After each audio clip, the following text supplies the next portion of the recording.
Good evening, everyone. We'll call tonight's meeting to order. We'll take attendance as is customary and begin by having all rise to pledge the flag. I pledge allegiance to the flag of the United States of America and to the republic which stands one nation under God, indivisible, with liberty and justice for all.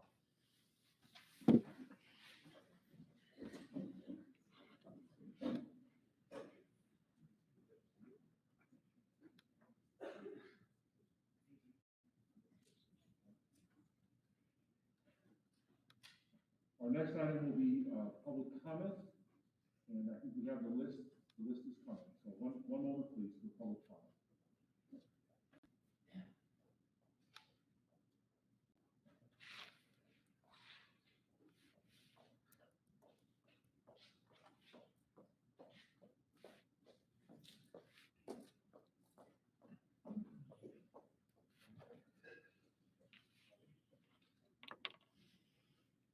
So we'll try to keep comments to 3 minutes tonight, and our first speaker is Neil Claros.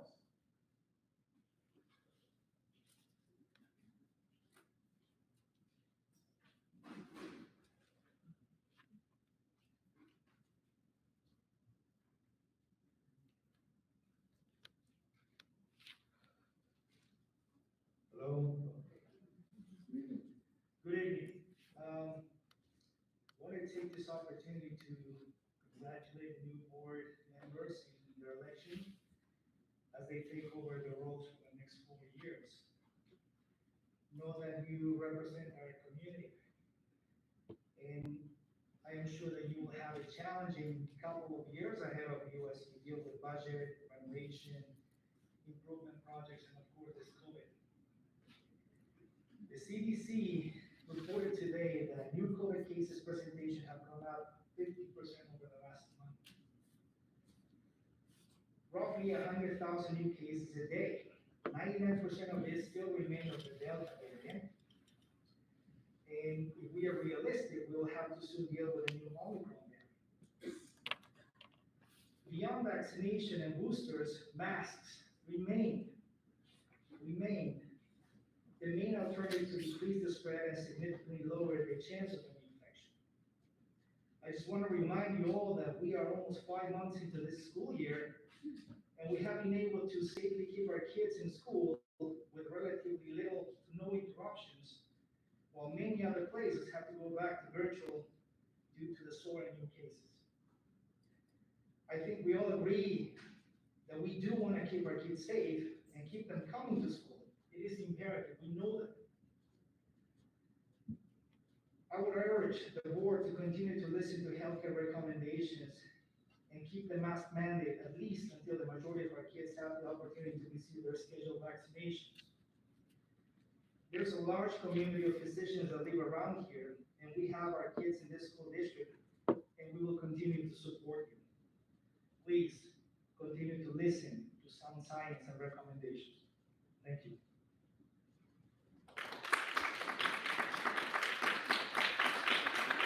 Dr. Connie and Draco.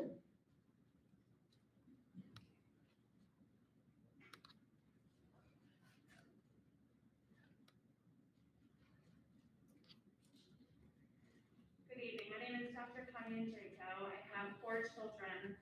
One who graduated, 3 that are still in school. I'm board certified in pediatrics and neonatology. I hold a master's degree in healthcare quality and safety, and I'm currently enrolled in a master's in public health program at George Washington University. Our common goal is to keep our children in in-person instruction. Our conversation therefore needs to be focused on our case rates, not disease severity, not hospitalization, not death rates, but case rates. Because the Department of Health guidelines say if you have too many cases in our school, we will need to put those down and go virtual. So why am I worried? According to all the emails that I get about the cases in our school, we've had 41 reported cases in our school district this past week. And in comparison, we had 50 cases in the first 3 months. So obviously the trend is going upwards. Again, our discussion needs to be focused on limiting viral spread to reduce case rates to avoid school closure. How do we limit our cases? Vaccines. I encourage everyone to get vaccinated. That will help. I'm also calling for transparency of data and request that the school district report our vaccination rates, our aggregate vaccination rates. I don't want to know about individual students, but aggregate vaccination rates, so that we can make wise decisions and appropriate decisions about masking. Masking will contribute to lower case rates in our schools, and then our community level of transmission, something that we can't control, but we should pay attention to. And that's defined by the CDC. The level of community transmission is the case rate per 100,000, or the test positivity rate, which is currently 18.3% in Lehigh County. Obviously, we would like a lower transmission rate. And as a reminder, cases are projected to increase, and they already started increasing over the holidays.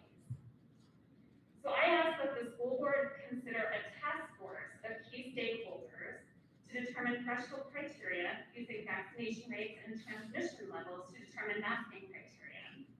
So for example, if students and staff are 90% vaccinated, regardless of case rates in the community, maybe we just all throw out our masks, make it optional. But if students and staff are only 10% vaccinated with high case rates in the community, we need to continue masking. Our discussion should be centered around establishing criteria to reduce viral spread to keep our kids in school. Our local data then should drive modifications or deviations from the state or national guidance. And then finally, in regards to some discussions from last school board meeting, I just want to say that quarantine guidelines are based on characteristics of the virus and viral transmission, and I strongly recommend against modifying quarantine guidelines as a way of keeping children in school. Shortening or disregarding quarantine timeframes can lead to an increase in viral spread.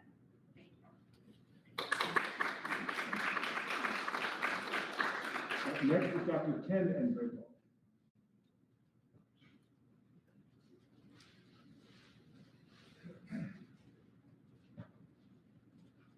My name is Dr. Ken Enrico. Thank you for allowing me to speak tonight, and congratulations to the newly elected board members. It's a privilege to speak to you tonight. As many of you may have heard me speak in the past or comment on social media, I'm a strong advocate of following the national guidelines. Those guidelines as laid out by the CDC, the Advisory Committee on Immunization Practices, the American Academy of Pediatrics, and a slew of other national associations, academies, and colleges. All of these organizations basically said the same thing over the course of the pandemic, that the three important mitigation strategies to keep our children safe are appropriate social distancing, masking, and of course, vaccinations.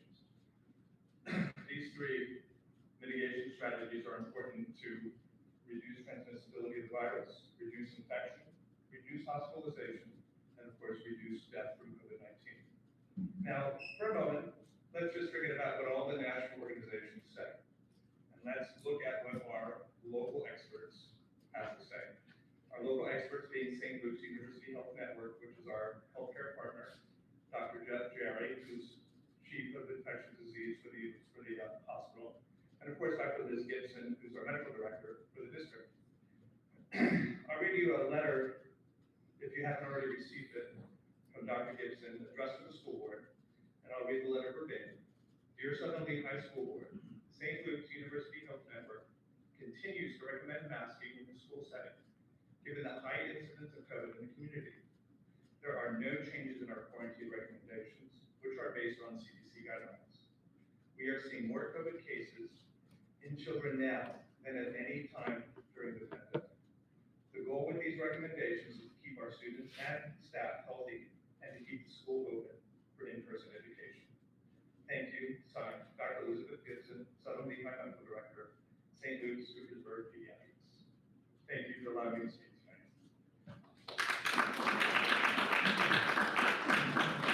Next is Glenn Laverty.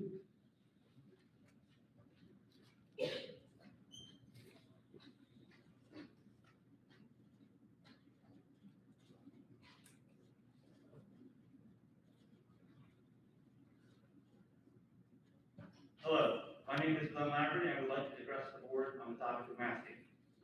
In the last meeting, several people commented that we have had very few cases since the outbreak at Liberty Bell Elementary earlier this year. We are now receiving daily emails on new cases in our schools. Why?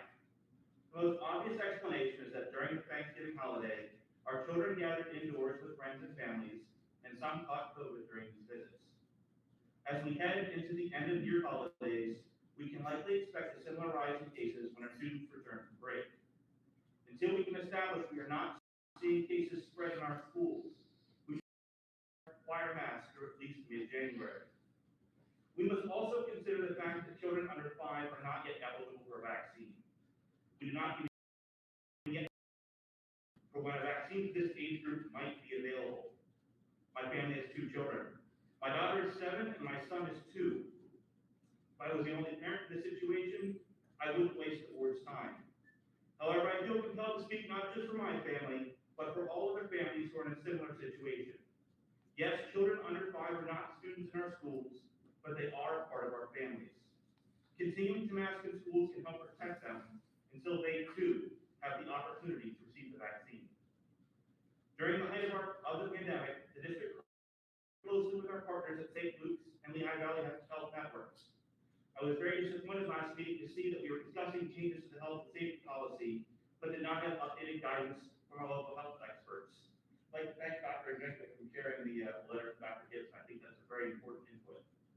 If we're seriously considering dropping the mask requirement, we should be doing so under the guidance of health professionals. No one in the administration or on the school board is an infectious disease expert. School board should not set health policy.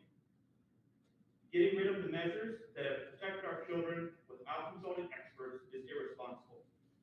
I understand the frustration with masks. However, they are effective in preventing the spread of COVID, and they are effective in keeping our children in school. To those on the board who don't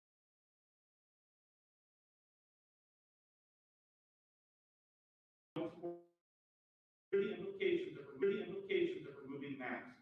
What happens when we have significant numbers of students or teachers missing illness or quarantine requirements? If you're going to vote to remove masking in schools, then at least for establishing guidelines for begins to spread uncontrolled. Thank you.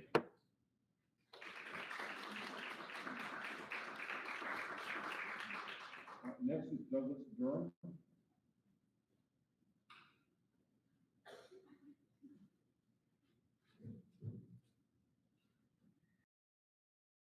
Thankful that the community has spoken so overwhelmingly to elect these 4 new directors to the board. A school board should not be conservative or liberal, right or left, progressive or reactionary, but they should follow the rules for their position. Their decisions should always be instructed to benefit all of the children in the school district. They should never pursue their own political or social agenda. They should always respect the rights of parents. They should work to show appreciation for all teachers and staff. I believe that this board, as constituted today, is in a better position to do that at this time than at any time that I have lived in Southern Lehigh. I pray for wisdom for this board as they tackle difficult issues here at Southern Lehigh.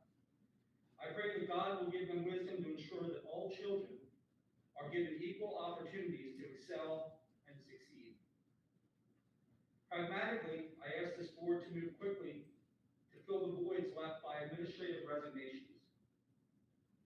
I have great confidence this board will fill those positions with exceptional people and in a timely fashion. I believe that we have an exceptionally qualified superintendent in his experience, knowledge, and his temperament. His willingness to openly dialogue with this community is an incredibly refreshing change from what this district has experienced in the 4 years prior to the interim tenure of Dr. Mussolini. So I offer this prayer for all of you. Father in heaven, give wisdom to these that sit in authority over this community and this school district, that they will serve to build a district based upon the immeasurable intrinsic value of every soul that is in this district, recognizing that these children are created in your image, unique and invaluable, and that you hold each of them dear to your heart. I ask this in the name of the living God. Amen.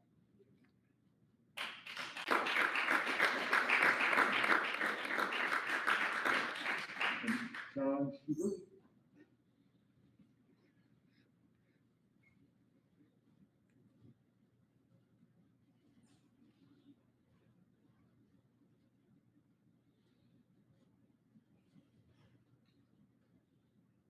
I need to share some information about campaign law violations.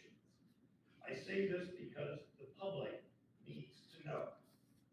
Your incoming board members made extensive promises about their business competence, but they couldn't even handle a few $1,000 of their own campaign contributions.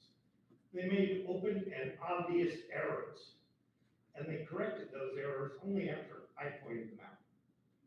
I had posted on Mr. Wayak's and Ms. King's campaign pages that they had made campaign contributions without reporting them. That is in defiance of campaign law. I also posted that a limited liability corporation owned by the King family had made a contribution to the Political Action Committee. Political contributions by limited liability corporations are illegal unless a very narrow set of circumstances is met. And I asked if those circumstances applied. Apparently, they did not. Folks, this isn't rocket science. Every candidate gets a book telling him how to obey campaign law. It's just not that hard. After I posted these facts, here's what happened. Mr. Wayak and Ms. King deleted all mention of this on their campaign pages, and he blocked me from those pages for asking a question. The two candidates apparently realized I was right. After I posted those facts, each filed a single report after the deadline, generating $300 in penalties. The campaign PAC returned the contributions to the King's Limited Liability Corporation. What does that tell you? It tells you that Mr. Wayak and Ms. King follow the rules when they get called out, but they don't acknowledge it. Not even a simple mistakes were made. Instead, they actively hid the correction. Mr. Wayak and Ms. King are among the candidates who pounded the table relentlessly, promising more transparency. You're off to a very bad start.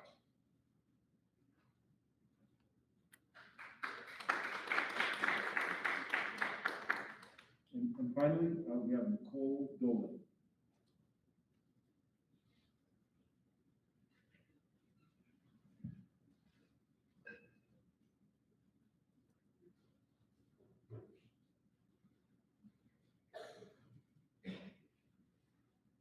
Good evening.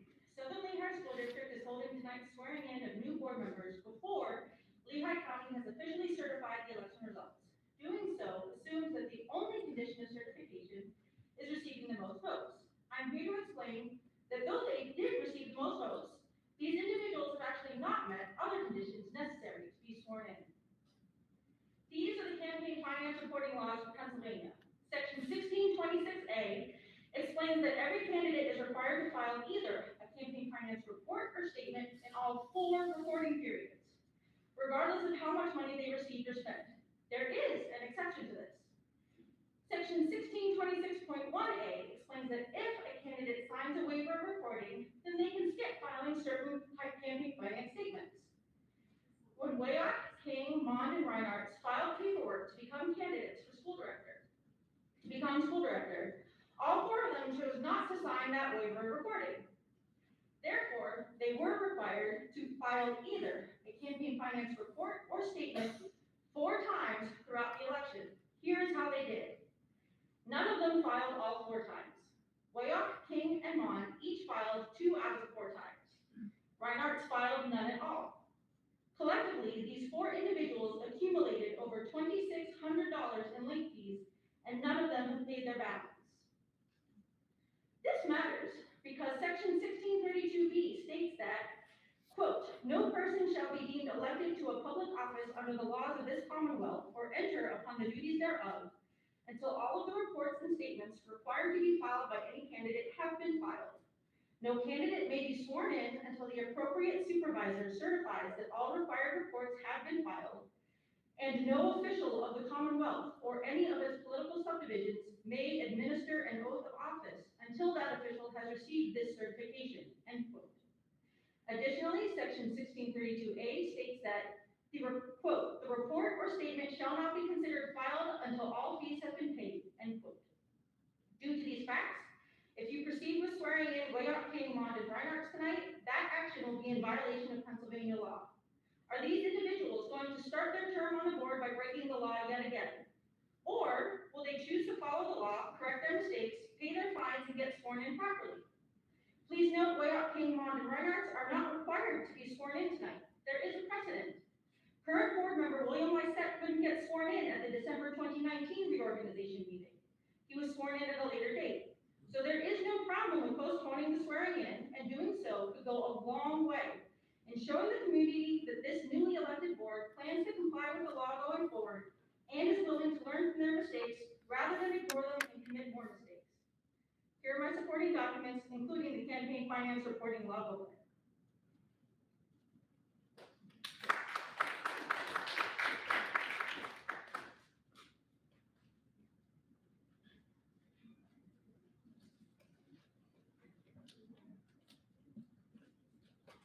Okay, that concludes our public comment.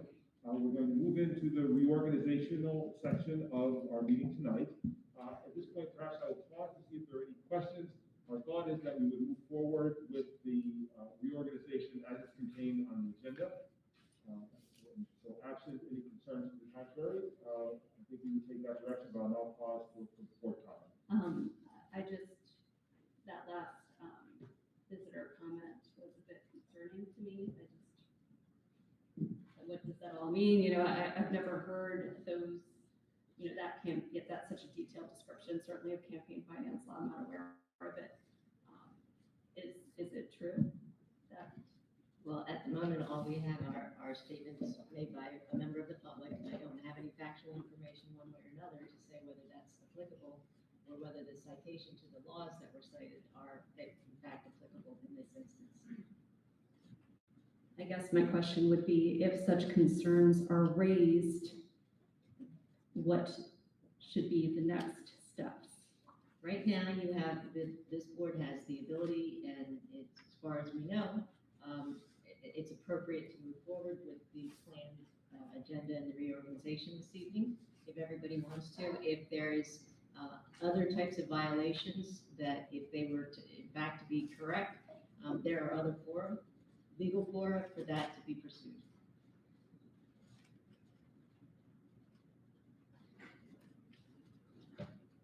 And with that, may I ask if it's appropriate for the board to put forth a nominee or nominees for temporary president?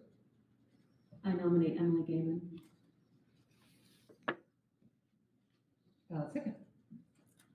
So we have a motion and a second for Emily Gaiman. Are there any other nominees for the position? Nominate Bill Lysette.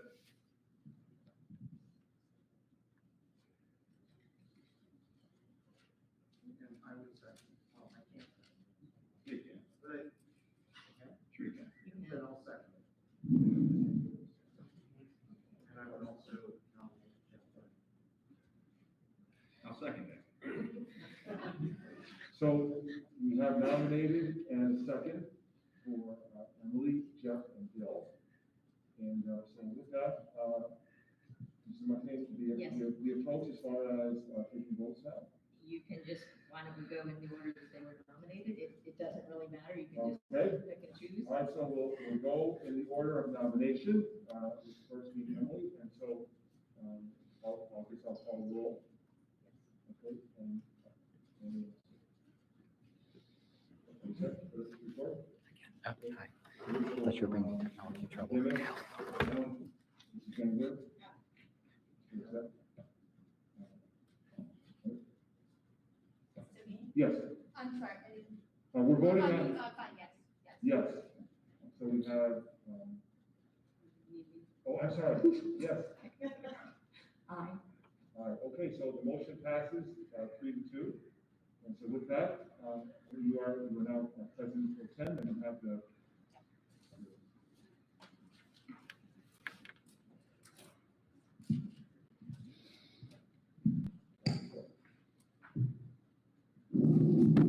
Oh, I'm sorry.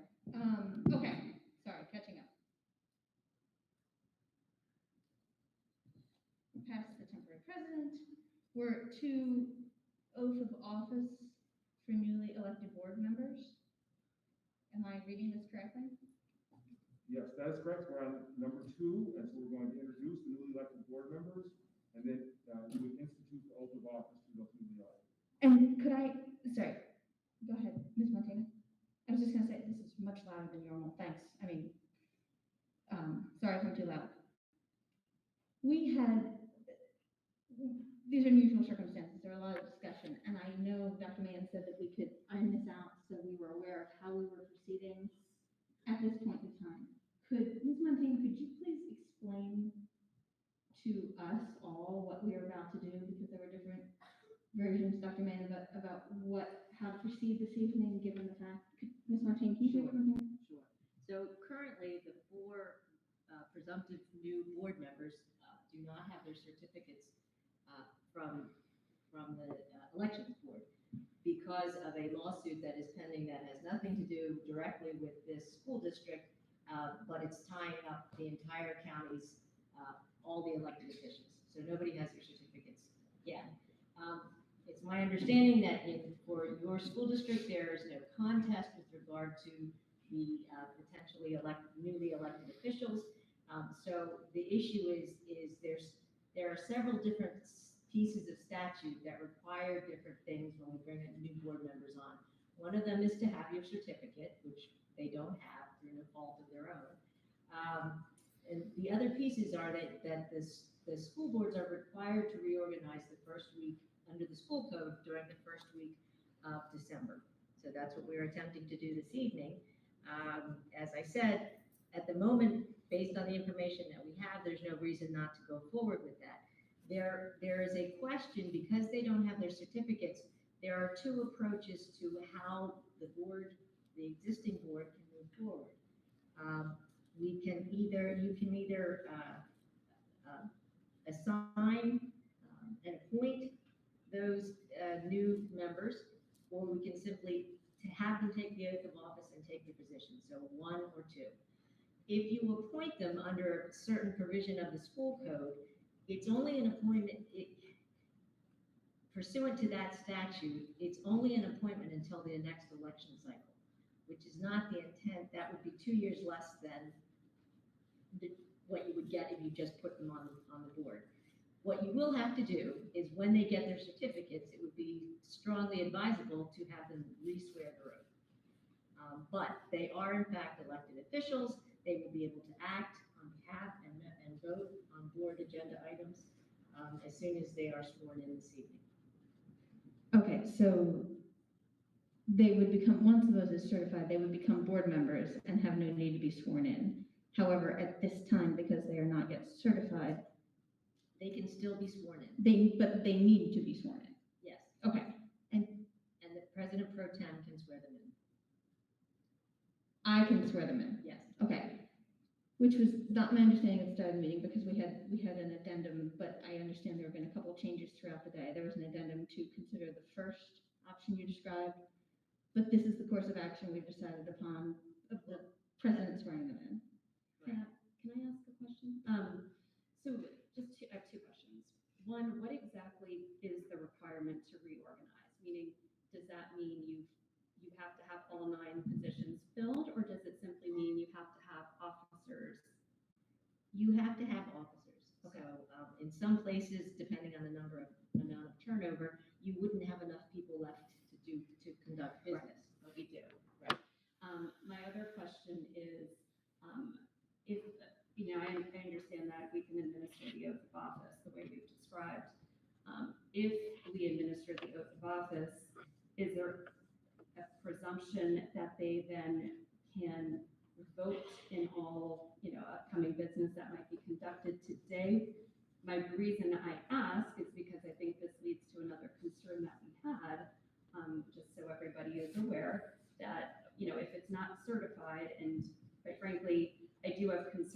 regarding those allegations that were mentioned during visitor comments, in that I know you can't verify one way or the other right now, but wouldn't anything potentially that gets agreed upon by all 9 members, presuming we swear everybody in, could it be challenged or questioned?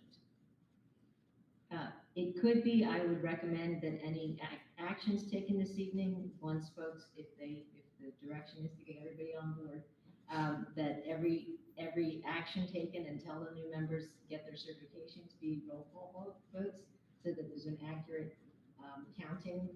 And in the event that there was a challenge to some decision made by the entire 9 members, if the majority was a holdover members, and there was an issue, either by 1 or all 4 of the new votes, at least you'll be able to tell.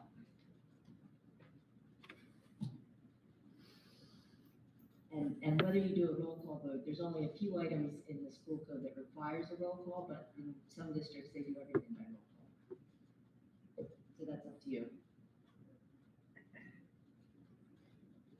Okay, so the way, and the reason that the president pro tem or the president would be swearing the individuals in tonight instead of a district magistrate is the school code specifically states that the pro tem president is allowed to swear people in. Okay. Is, typically we would have a magistrate do it, but I'm under the assumption that because the county vote has not been certified, the district magistrate can't swear those individuals in, which is why it falls to the president tonight instead of an official district magistrate. That is the message that I received. Yes. That's the message. Okay, so I just want to make sure I was on the same page with that. Okay.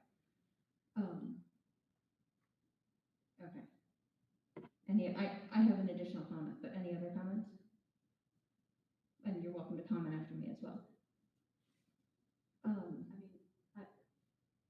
Go ahead, Jeff. I mean, I guess your thoughts based on what was said during visitor, just because of your law background. I'm not. Yeah, that's a good idea.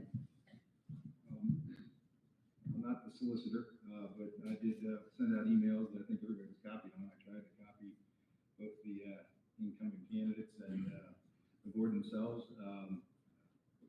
When this issue was raised, and I guess East Penn kind of put it on the radar in the paper, that East Penn was taking some actions. Jeff, I'm sorry, I'm having trouble over here. Could you get closer to your mic? I think we could switch mics. Mine's really loud. I'm sorry.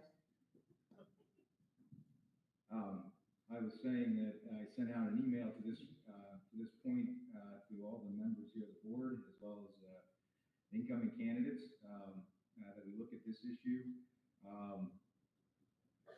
There is not a certification of Lehigh County election based on a judicial race between Judge Ritter, David Ritter, and Zach Cohen, who had a 70-vote margin, and that's been around as to what's going to happen with that. So to the solicitor's point, that does not affect.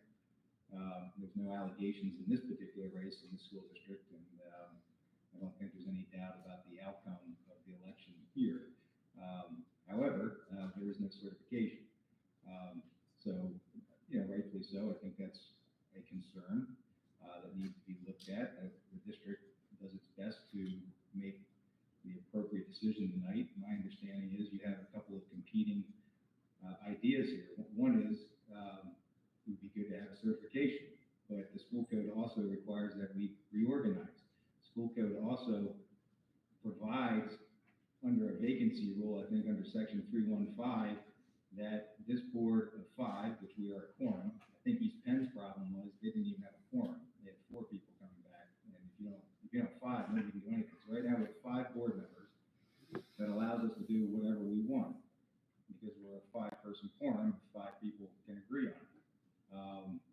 My suggestion is, I believe, under the cleanest, maybe not the cleanest, but I think the most appropriate way to proceed. One is, I believe that the new people should be seated because it's in the best interest of this community and the district.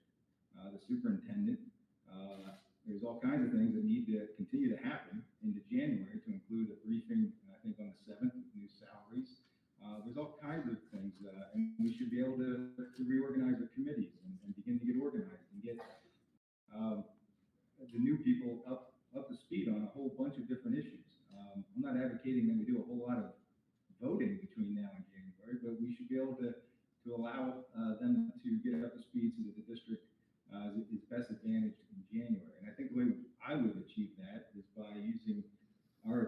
ability to appoint a vacancy. So we've just reorganized. There's now four, or we did just reorganize, so there's now 4 vacancies because of the certification issue. And I believe under 315, we should appoint the 4 new members who all of us know won the election. And we should appoint them as full-fledged school district, school directors. And that appointment should go until the election is certified. And once it's certified, then as the solicitor suggested, they could be re-sworn in for the remainder of their terms. That, to me, is faithful to my understanding of the law. The pro tempore can swear someone in. The magistrate's not swearing people in because the president judge of Lehigh County is not swearing people in because they're of the view that they have not been certified. But they weren't briefed on the idea that we might appoint someone tonight. And so my understanding is that's completely in compliance with, I think both of them are in compliance with the law. I think the way I suggested is more so, and I'm more comfortable with that approach. Because to your point, I'm an attorney and I like to try and follow the law. It's important to me, which is why I sent out the emails I did and tried to do some limited amount of research as I could, because I'd like to see us do the right thing here tonight. And both for the district, that's one thing, but even if it's the right thing for the district, it's got to be, in my mind, above board and legal and according to statute. And I think we have full authority to do it in the manner that I just described. And I, as an attorney, am comfortable with that, and I wouldn't do it if I were not. And I appreciated the input of Dr. Mahan, who's discussed this quite with a number of attorneys, my understanding is, over the last 48 hours, and I appreciate the input of the solicitor as well. And I believe both of them, I believe that's an appropriate way to proceed, and I agree with them. I really think it's important to do it that way, because I really do believe it's in the best interest of the district and the board. Obviously, all these things are political decisions, and I would counsel against doing a whole bunch of big issues somehow between now and then, because people aren't certified, and technically, but if we appoint them, they're appointed, and that's why I think that's the way to go too. Of course, that'll be up to a majority board once we reorganize. I'm just one voice, but that would be my counsel. Those are my thoughts on it, but I would strongly suggest that. I think it's fair to talk. I'm mostly concerned about the administration, being able to communicate with people, get things done for this district. Dr. Mahan working his butt off along with the administration. There's a zillion things to do. Why would we be in a state of limbo because he'd have 5 people and he'd be unsure of what the other 4 people that would be joining him in a couple of weeks would be doing, and they would just essentially freeze the district over the next month when we could be getting a lot done. So that's my thought about the whole thing. I hope we can come together as a board and do that. I'm sure we can. And that's my thoughts on the issue. As to the campaign finance stuff, to the solicitor, this board has no information other than someone has made an allegation here. That's what the rule of law is about. That's what courts are about. That's an issue. There's ways for that to be handled. It's not by making an allegation at a school board meeting and expecting the board to act on that. I don't recommend that this board pay any mind to that in making this decision, and that there's other avenues that if people want to pursue them, they can do that. That's what the courts are for. That's how the law operates. This board has nothing before it that substantiates that allegation or in any way deals with that. So I don't think that should impact people's decisions in what they want to do here tonight. So, Mr. Dillon, I apologize, I should have been clear, I was referring more to the campaign financing. I did take the time to read your email. You mean I appreciate it. I did read You them. gave me an opening, Dr. Suri. I know, but I didn't want to interrupt you. So, I think that, going into this, it was very clear to me that the certification issue itself, it made sense because it wasn't, it's not this election that is holding up the certification. It's clear, who the winners were in our election. So I was comfortable, but I will tell you that the combination of the certification issue as well as, I get it's an allocation.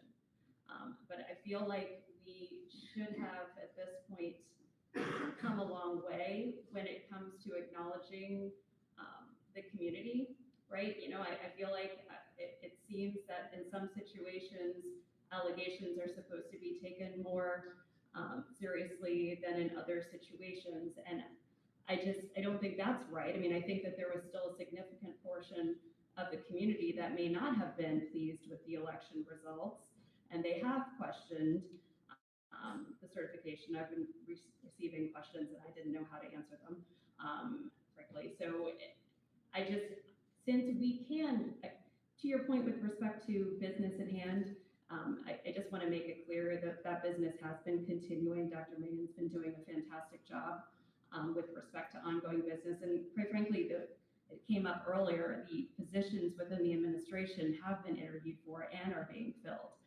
It's not like we're completely waiting and sitting in limbo and not doing anything. So I feel like since we can move together with a reorg with a quorum of 5, just without any question with respect to the results of what happens here tonight, I think that might be cleaner, and obviously it could be changed in the future, right? Once we get some clarification. That's just my point, my point of view.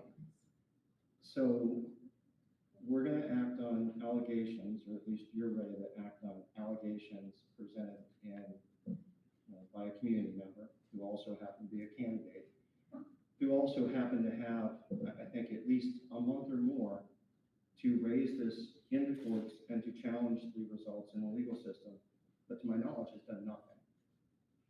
And I'm saying right now, if we're reorganizing just the 5 of us, knowing how that's going to go, I'm walking out, and there won't be a quorum. I mean, I think the situation is more. Hold on, wait, Priya, I can't hear you. Let's wait until we can hear you. Go ahead. But if the allegation impacts whether or not those candidates are truly certifiable at this point, I think that's what's concerning to me. If it wasn't for the contested judge race, I imagine they would have certification letters, given that, to my knowledge, Is there any way we could find out? nothing has been raised or questioned at the school district level in the courts or by the county election office in any way, shape, or form.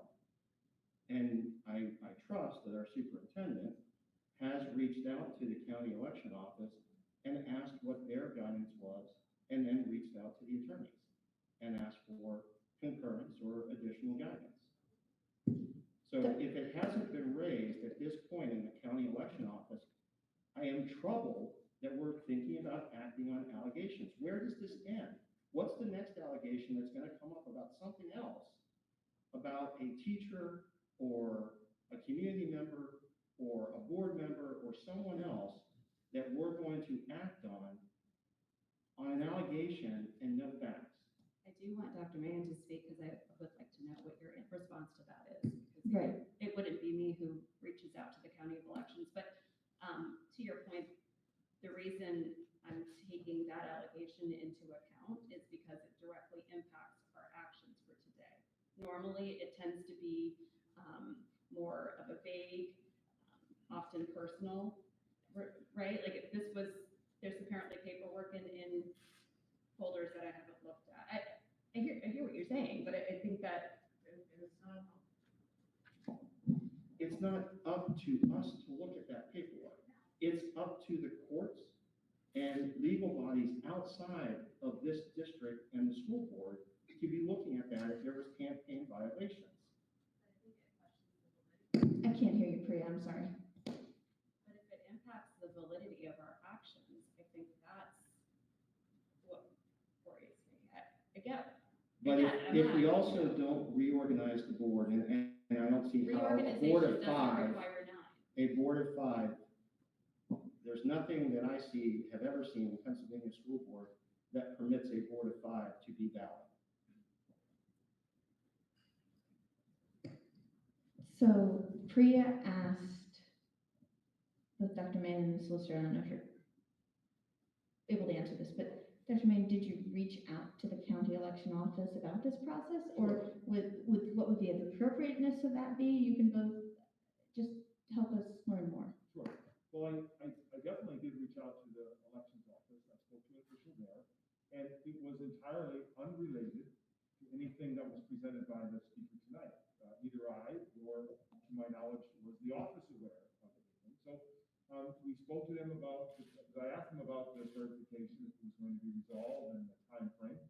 And they said, that, you know, they were trying to work through it as quickly as they possibly could. This was a difficult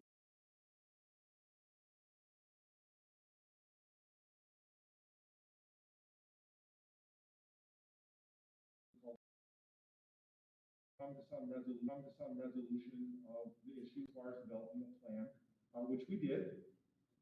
And we tried to share as much relevant information as we possibly could with the board of directors. And that's responding to some very good ideas that were put forth by the board of directors. And we believe that tonight we put together the best possible plan to go forward, recognizing that there could be challenges to many aspects of what the board does. And there are also, from what I understand, some recourses to address any challenges, not least of which is revoting on any issues that are subsequently challenged once the full board is certified. So in my view, as I looked at this, I was unaware of these allegations that were made here at the last moment. And while they're valid, I don't have an opinion on them because they're just simply made, but they in no way dissuade me from suggesting that we move forward with the path that was suggested, recognizing that the solicitor has suggested also that there may be other alternatives should concerns arise down the road with respect to what was said at the microphone. So if the board, the current board, wishes to move forward, again, you have two ways of moving forward. One is simply for the president pro tem to have the 4 new people come up. You can swear them in. They can then be considered full board members. The other way is to have a motion to appoint them, and that's under a different section of the school code. That's under section 315 that Mr. Deming was referencing. If you do that, you're going to first have to go through, because of the changes in the Sunshine Law, you guys are going to have to go through the procedural motion of amending your agenda to allow for that.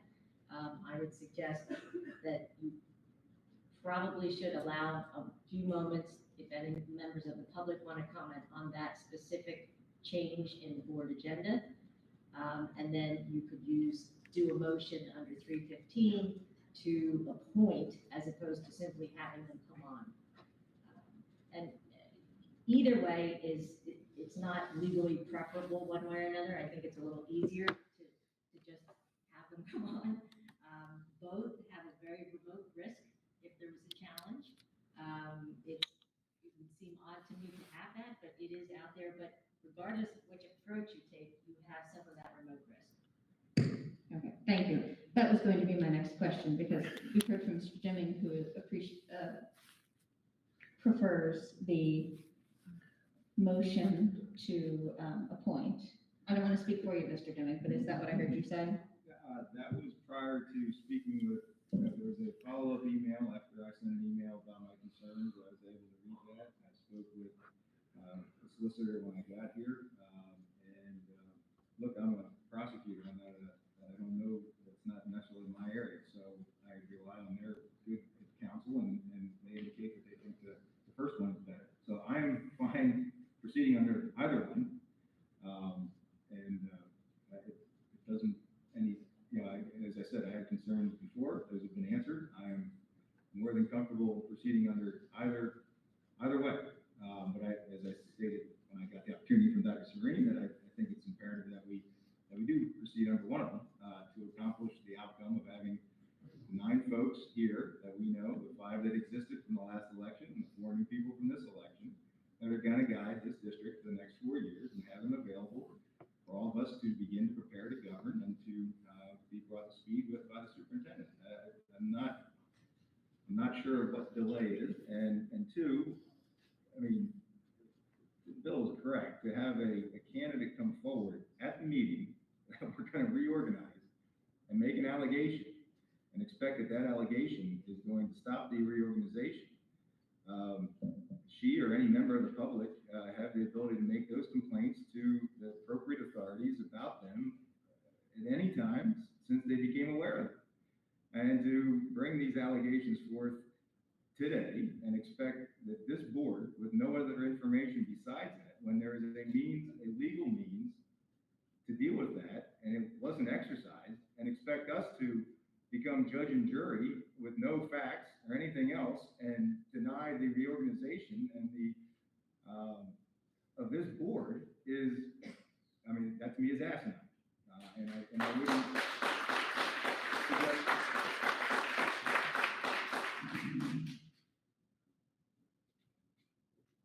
Okay, thank you, I appreciate all that input. I am, as is often the case, these are unprecedented times, and we do the best we can with the information before us.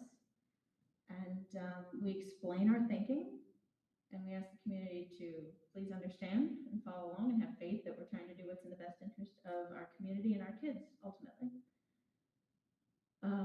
Having said that, I'm just going to recap what I understand to be before us. Either method would be an acceptable means. And Mr. Jimmy, you said you're fine with either method, correct? Correct. And it looks as if at this point I am the only one. Is it President Pro Tem only, or would, in the middle of the year, if this happened, would this board president have? Well, I guess it wouldn't happen in the middle of the year, but would a president have the same? Thank you for laughing, Ms. Monte. I appreciate that. And sincerely, we need to just think this through. Does a president have the same authority as a president pro tem? Well, that's a very interesting question. The school code provision that allows for a pro tem is specifically with the reorganization process, and it only has the president pro tem who can give the oath of office, because presumably there is no board president at that moment in time. So I don't have an actual answer whether a board president would have the ability to give the oath, but clearly the pro tem does. Okay. I agree with a lot of things I'm hearing tonight. The need to make decisions, absolutely. The need to have a president and a vice president and a secretary to sign papers and execute, bills and other technical documents, absolutely. The need to get new board members up to speed. I think, to Dr. Mahan's credit, he's been doing an excellent job of including them in data so that they can hit the ground running, and can hit the ground running. And so I regardless of how this is decided tonight, I don't see any reason why that getting folks up to speed can't continue.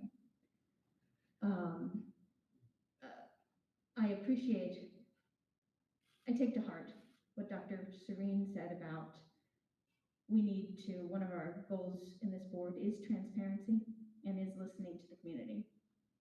And I do not want us to we have a lot to do to come together as a community. And I think if we stop and pause and listen to each other more, and talk less and listen more, we'll all be a lot better off. And I've been listening tonight. One of the things I heard Mr. Jung say was these folks, these newly elected board members, won their vote count. I have, absolutely, they did. I have not heard anyone disagree. These folks won the election, the community elected them, they will serve on this board. I also heard Mr. Jung say that we want to be above board and legal and do everything we can to do this in accordance with statute. My understanding of the allegation that was made here tonight, and we've had other community members come up and make allegations, and we have, I think, acted upon them and conducted investigations. We have not had the opportunity or been given the time. We're not in a position to be able to do that right now, tonight. We don't have the time to investigate. I would point out about the lateness of this being brought to our attention. I opened up the packet and I will see that the deadline for filing is December 2nd. That was last week. That was a couple days ago. So I can understand why there weren't months necessarily for that particular deadline. And I'm looking at this and I'm also seeing that there are supporting documents from the county. And to the point of a candidate coming and speaking about this, I will say that as a community member, I would have no idea what any of this was involved in. And so I think it's fair to say that only someone who had been through this process, and we have all as board members sitting up here has been through this process. So I'm vaguely familiar with this process and what these documents mean. Mr. Jimmy, you said any member of the community could have gone and looked at this. Yes, but a candidate or a board member is uniquely positioned to be going to that office to file their financial ethics forms and to understand this process. So I also understand why a candidate with a deadline of December 2nd is coming to us with this now. Just putting that out there. Also, these folks are going to serve on the board. They are going to be kept up to speed, no matter what the outcome is tonight. And the outcome is up to this board. Right now, I am faced with being asked to swear in board members when the district magistrate declined to do so. I was comfortable with that up to a point. I was exceptionally comfortable with that when I heard that instead of someone swearing them in, this would be done through a vote of the board by an addendum. However, and I was going to do that. However, right now, with all of this new information, and with the fact that it's not going to, I don't feel that I have the authority to take away from Lehigh County the ability to collect a debt or the ability to certify a vote. And if it weren't for this and this question, I would be comfortable. But right now, as the president pro tem, since it falls squarely on my shoulders, I am not comfortable. So I am relieved to hear that there is another opportunity to involve the full board.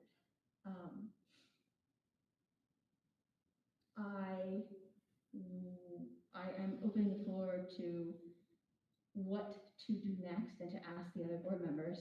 We've heard from the majority. If we choose to move on that way, I would explore the option of adding the addendum to the agenda.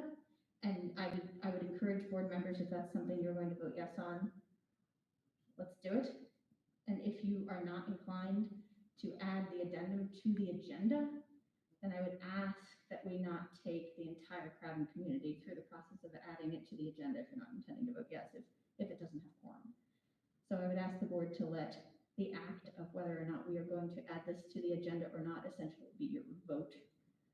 The community will have time to comment at the end regardless. I do not personally feel comfortable as an individual. If a president-elect could do this, I would gladly hand that off, but we are past that point, as Ms. Montaigne has indicated, correct? We are past the point of being able to do that, correct? Okay. In which case, I am not comfortable when a district magistrate declined to do it, and I've just been presented with, I could potentially be taking away the ability of the county to collect like thousands of dollars in debt, and no doubt that these individuals will file and figure this out, or we will call tomorrow and figure this out and find out that, you know, it can be fixed or it will be fixed, or I just don't know, and I'm not comfortable enough to take this on right now, tonight. When the district magistrate couldn't do it, I don't feel that I can. And I understand these documents well enough to have serious doubt. Having said that, Ms. Montaigne, would you, or if anyone else would like to comment, fine, but would you walk us through next steps of, we would have to make a motion to amend tonight's agenda? That's correct. You need a motion and a second, and you should allow for public comment. About amending the agenda, we should offer public comment? Or just if it ends up on the agenda? The public comment should be about whether appointing 1, 2, 3, 4 new members to the board. Okay, but so we can choose to get this on the agenda or not without public comment? You probably should have public comment. About amending the agenda? Yes. Okay, thanks. Thank you, spelling out the process. Yeah. And if I misstep, please guide me, please guide me and interrupt. So it is my understanding right now that I'm looking for a motion to add this to, and we all have this before us, let me read it. So we're, right, a motion to add, what I have before me is language. The next step, if we choose to proceed, is consider a motion to appoint Nicole King, Stephen Mond, Mary Joy Reinhardt, and Christopher Wayock to fill the board vacancies created by the absence of Lehigh County election certification. The appointments will extend until such time as the Lehigh County certification occurs. Do I have a motion to place that item on the agenda?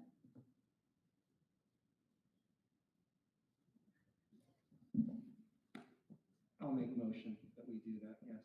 Thank you, Mr. Lysette. Do I have a second?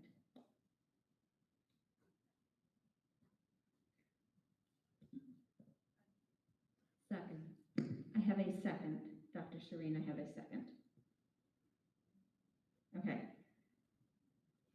Public comment. Okay, thank you. That was my question. All right, at this time, is there a sign-up sheet still in place, or do we need to put one out? So at this time, we're good. I don't mean to, you're good, is it there? Oh, yeah, I do. Okay, so at this time, anyone who wishes to sign in to speak about whether we should amend the agenda to include this motion, may sign up to speak on that topic only, please. And I believe you could actually add, if anybody wants to make public comment about the motion itself, you can. Okay, so making public comment about amending tonight's agenda or public comment about the motion itself? Can I ask you a question that's supposed to while they sign up? Yeah, absolutely. So, do we need a majority of the 5 to get things done tonight, or a quorum? Do you need all 5, or do you need 3? You only need a majority of the 5. Okay, for everything. Yes. Thank you.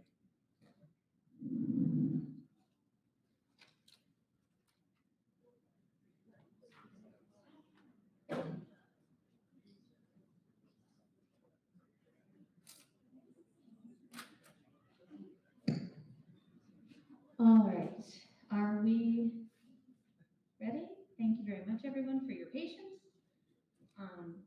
Our first visitor comment. Madam President, if I could, I would just like to remind everybody that the public comment is for the motion itself or to change the agenda. It is not about any allegations that were made. That's not what this public comment period should be about. Thank you.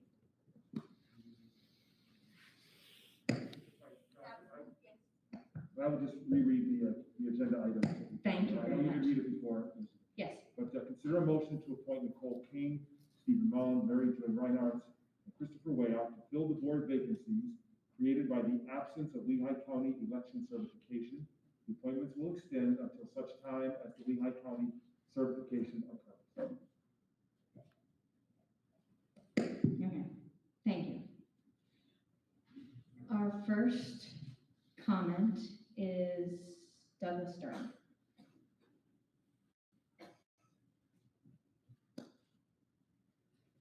So much for healing the community. You need to vote to get these folks onto this board. They won with over 3,500 votes.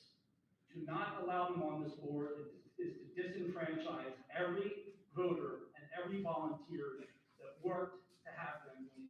And it's shameful that this is even a discussion tonight. This allegation that was made has a proper warrant in the courts. As we can see, it's beyond that date, which is December 2nd. It's a moot complaint. It has no basis for your discussion whatsoever.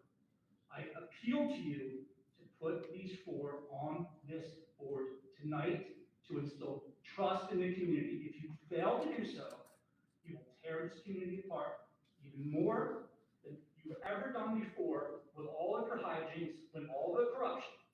There's been accusations made against this board. None of those accusations were taken seriously. We have Mrs. Gangware putting addresses on. Wait a minute, stop. Is this about? Yes, it is. I am. No, I just heard Mrs. Gangware's name, so just pause. You will have your time. We will give you back your time. I don't need any more time. No, stop. I'm asking our solicitor if this, I could be wrong. Just pause for a moment, please. Is this an appropriate visitor comment? I do not know. I'm appealing to you. I heard Mrs. Gangwer's name. No, wait, please let the solicitor answer. Mr. Durham, you will absolutely have your time back and we'll add, 10 seconds back on that clock. All right, hold on. The solicitor. It's so far, what I heard, it was on topic with regard to whether or not the motion passes. I don't know what you were about to say about an individual sitting board member, so I think. Okay, thank you. Okay, no, thank you so much. Would you like that time back? You said you didn't, but would you like it back? No, we can just continue. Okay, great, thanks. I appreciate your patience. I just need to keep us on point. My comment was going to be about accusations and about how accusations have been taken seriously in the past. They haven't been taken seriously. Okay, now we're going off script. So, but I'm relating to this. This accusation is not enough to keep these 4 members off of this board who were duly elected. And to do so would be a shameful act on the part of this board. Thank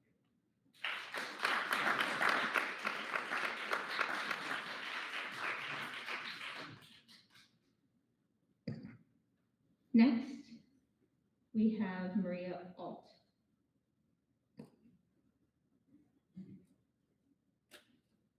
I agree 100% with Douglas Doran.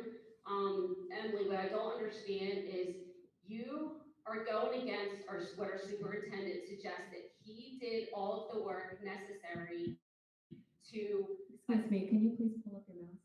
get these 4 and, A little bit higher. no, I haven't met phone. I don't even need to wear a mask. So if I can have my time back since you just interrupted me. We're not supposed to interrupt you, but then you interrupt me. Go ahead, I'll add it at the end. I'm good, go ahead. Okay, so Emily, you're going against our amazing superintendent who already looked into that these 4 candidates should be sworn in tonight. You have the solicitor who actually, although gave you 2 suggestions, she highly recommended pretty much to just get them in on tonight. You have another lawyer, Bill said, who said to, I'm sorry, Bill didn't make, I was like, looking at you. I'm sorry, Bill should be. But you have another lawyer, Dimmy, who gave you his high recommendation to just get these 4 on the board. You have Bill said, who spoke, I don't understand what the problem is. You are going to further divide the community. These 4, King, Juan, Reinhardt, and Wea, were elected by the people, and they should be sworn in tonight. Everything was done. Dr. Mahone did his due diligence. Please get them on the board tonight. You have an allegation. It's not your job to make a decision on that. That is like, as Jimmy said, to be done in the courts. That should have no basis for tonight.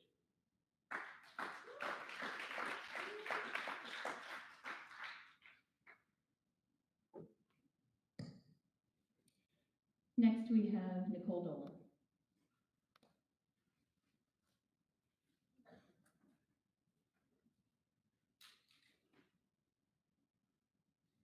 Hello, just to clarify, I chose to speak here tonight rather than file any suits because I am not trying to force the board to take a particular action.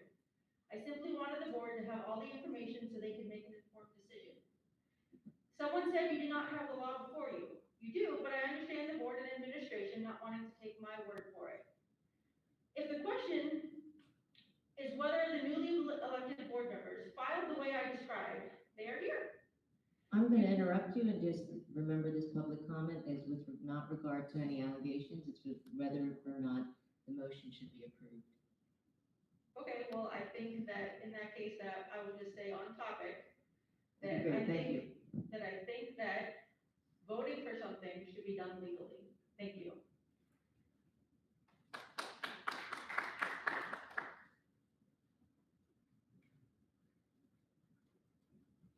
Sorry, I'm used to being able to think instead of calling the next name. I apologize. Next is Mr. Diebel. Paul Diebel.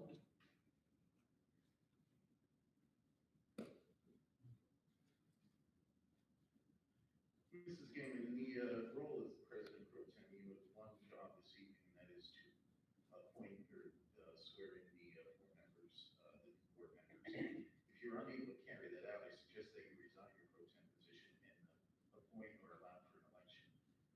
other members of this board that will carry out your duties. Thank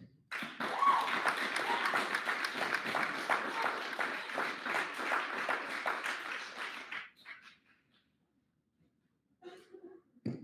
Next is Linda Regan.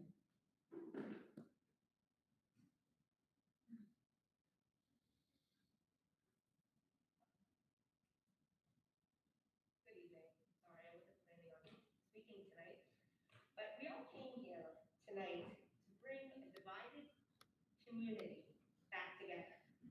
This community voted for these four people. It is time to bring us all back together, and all I'm seeing is more division.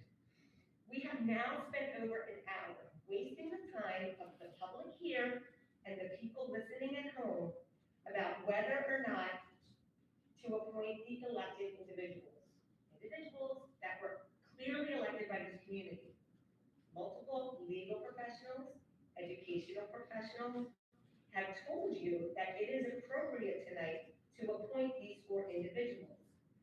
This just continues the narrative that this board spends a lot of time wasting time and not much is getting done. So I urge you to approve the motion to appoint Ms. King, Mrs. Reinhardt, Mr. Mon, and Dr. Wayne.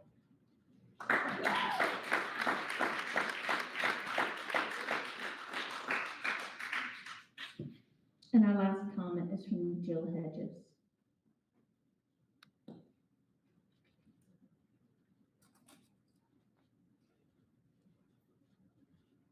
Good evening, everyone. I'm here to just echo the majority of what has been said. I have the numbers here. Please be reminded of how many votes the candidates that won got. It was a very clear win for our candidates. Dr. Leog got 3694, Reinhardt got 3682, Vaughn 3668, King 3665, followed not as closely as it would make a difference by Ms. Parsons at 3206, and then lower from there. So I don't understand why this is a really, again, wasting time and energy when we should just be here to support, which is why I got here late, so that I can show my support for the change that is hopefully going to come for this district, because this is kind of embarrassing.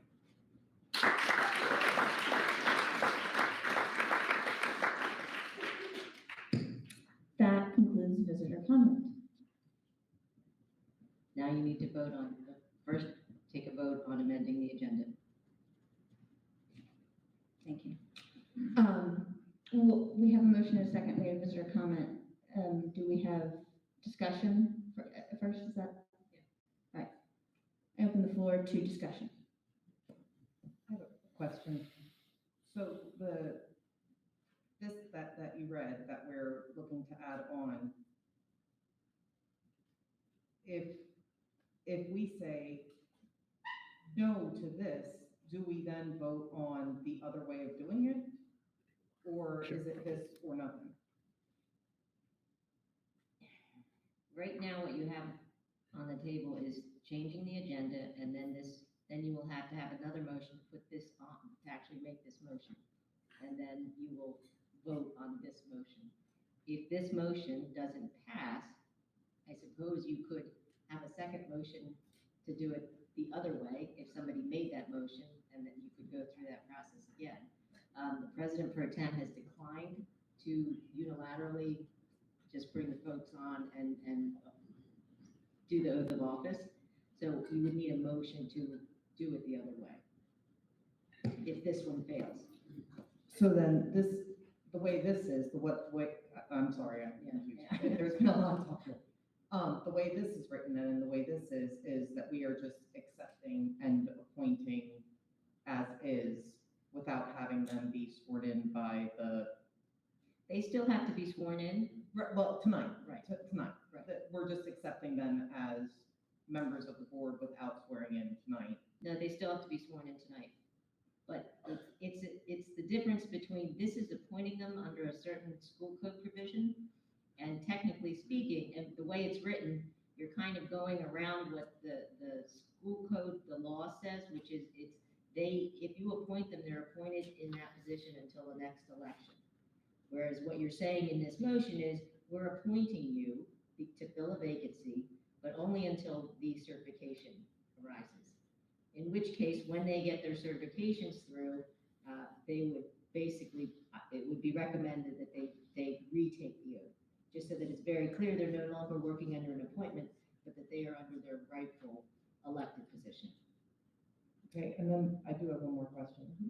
In the event that, we, say, yeah, come on up, like, be done with it, you guys are on board, and tomorrow we find out that the allegations posed by the community member are factual, what happens then? Well, they are appointed onto the, under the motion that is proposed, they are appointed onto the board. So they are not elected onto the board, which is why they only stay on until the next election, which is not the intent of the election that you just completed. It would only give them a 2-year term versus a 4-year term.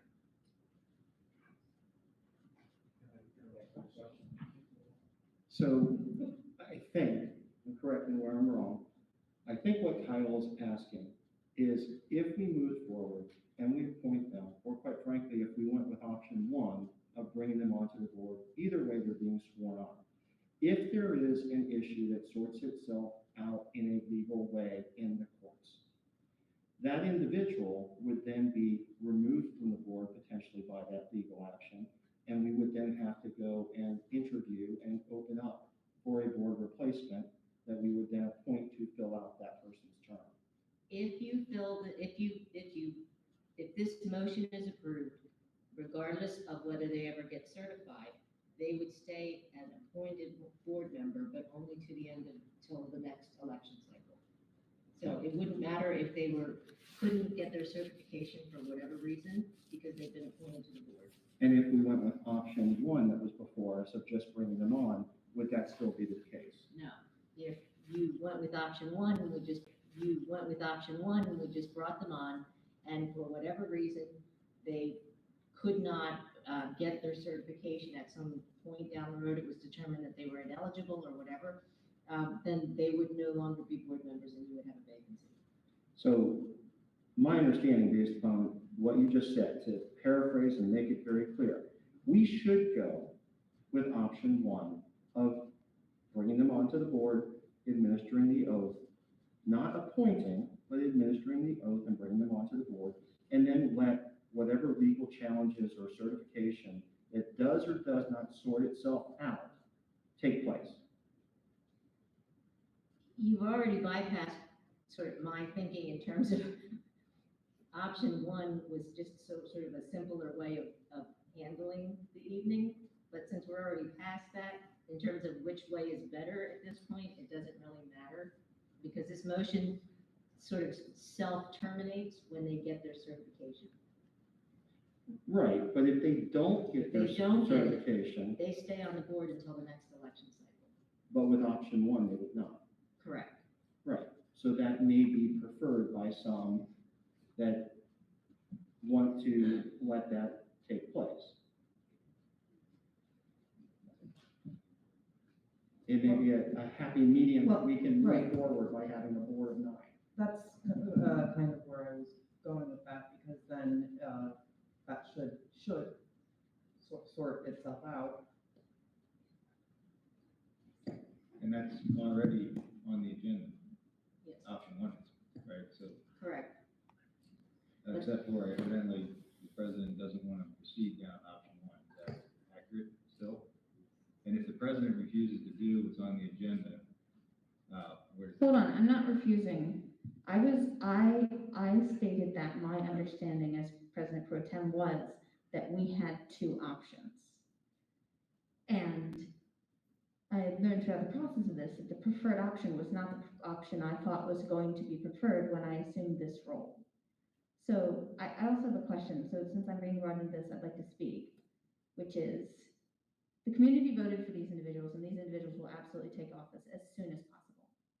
This does cast a cloud on this community and this board and these proceedings, but that cloud does not rest solely on these 5 individuals. We are a team of 9 or 10, depending on how fall solely on us. It is shared by the actions of all of us. And what I have heard and what I have witnessed, I am sure that everyone on this board wants to proceed in a transparent, clear, legal way that involves the input of the community. There were comments that said tonight is a waste of time. Tonight, in my view, is not a waste of time because this hour has been spent listening to the community and talking about and debating and discussing what it brought. We are obviously not ignoring community comment. I, as President Pro Tem, do not feel comfortable, given the new information, to execute that duty because I do not feel comfortable taking away the authority of Lehigh County to collect potentially a debt or to potentially have, to collect a $25,000 debt and multiple financial reports that are important in the name of transparency. I will ask another question, which is, and I agree, it's important to proceed, but I will not compromise my morals for that. I just won't. But I will ask, in an era of collaboration and cooperation, an agreement that we need to move forward as a community, is it possible for me to step down from President Pro Tem and elect another President Pro Tem? Because I'm perfectly willing to do that. And Mr. Dimick said he was willing to proceed in that manner. I'm perfectly happy to. You're perfectly free to step down as President Pro Tem, but then we have to go through the process of electing a new President Pro Tem and getting nominations. Yeah, I'm perfectly happy to do that, but I do not want to interrupt the discussion we have at this point in time. So Can I ask continue a quick discussion. Didn't we just vote? We didn't vote yet. So I we was just gonna voted to allow Yeah. the public comment on whether to add it. We had a motion and a second to change tonight's agenda. But we never added. And then we asked for comment because that was new. We are now in the process of discussing, after a motion and a second, whether we will change tonight's agenda. So, If you are going to step down. yes, Then I would ask that you withdraw the motion to change the agenda. I don't believe I made the motion, but I don't recall who did. Are you willing to table or withdraw your motion, Mr. Lissette? I'm perfectly willing to step down. Yes. You're willing to withdraw? Yeah, I'll double down, throw me another card. Okay, great, perfect. Second. All right, so for the secretary's benefit, do we need a second? No. Okay, so we don't need to vote. He withdrew his motion. I am stepping down as President Pro Tem, at which point, who opens the floor to Pro Tem nominations? Can you turn that on? I can't hear you very well. After the president at this time, I will take liberty to ask for nominations for President Pro Tem. I will nominate Jeff Demick. Second. If there are no additional nominations, I move that nominations be closed. Hearing that, no other nominations, congratulate Mr. Demick on his appointment. Oh, we didn't vote first, right? Yes. Yes, we did, yes, and so, all in favor? Aye. Any opposed? Any opposed? Mr. Demick? Thank you. Congratulations, President Pro Tem, and Mr. Ferguson here. I think, number two, action by President. Do you have the script, Jeff? Do you need it? I have one here. Okay.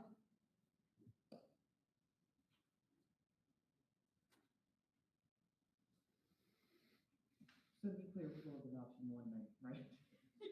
I just trying to be clear. There's Yes. been so much back and forth. So it's my understanding that we're going to proceed with reorganization of the board.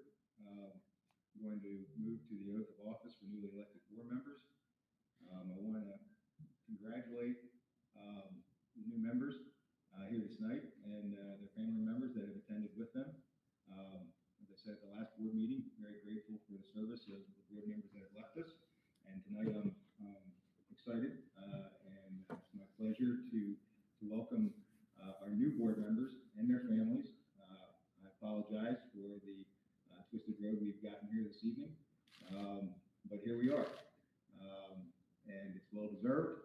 And with that, Do I ask them to come forward? Yep. If I could have all four, incoming members this evening, which are Ms. Nicole King, Mr. Stephen Long,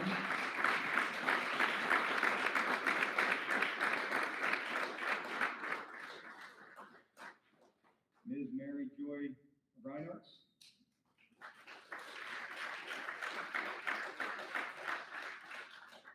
and Dr. Christopher Wea.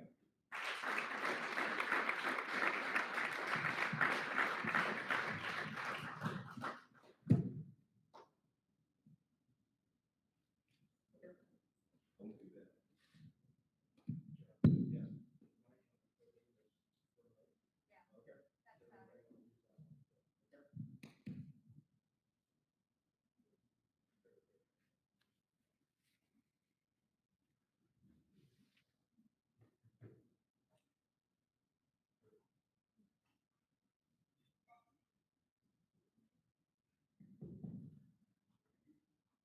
All right, moving target here. Let's do this. Let's face me over here so people can see one of these fine folks. And Come on over. You want to get pictures. Come on over. Anyone who's standing over there, come on over to get some pictures. let's begin with ladies first, if I could. We'll do these individually. So Ms. Reinhardt, please raise your right hand and repeat after me.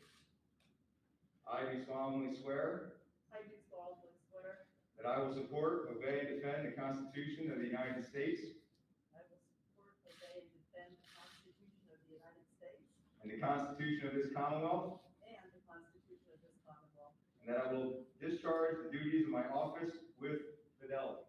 and I will discharge the duties of my office with fidelity. Good. Welcome aboard.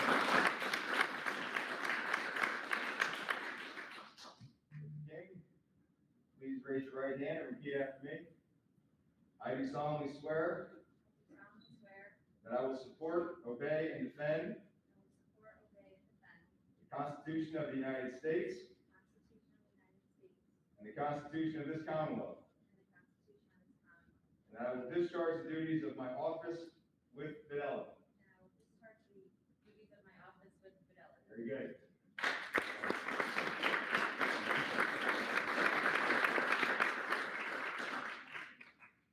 Dr. Ray, please raise your right hand and repeat after me. I do solemnly swear that I will support, obey, and defend the Constitution of the United States and the Constitution of the Commonwealth, and that I will discharge the duties of my office with fidelity.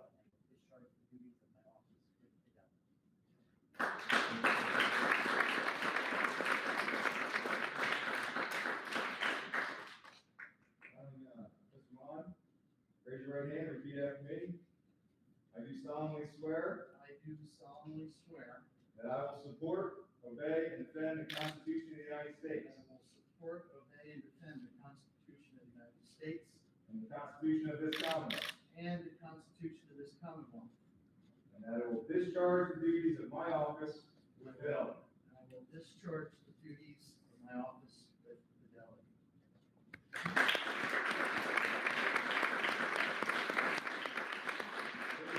Members of the Board of School Directors here at the Southern Lehigh. Welcome aboard.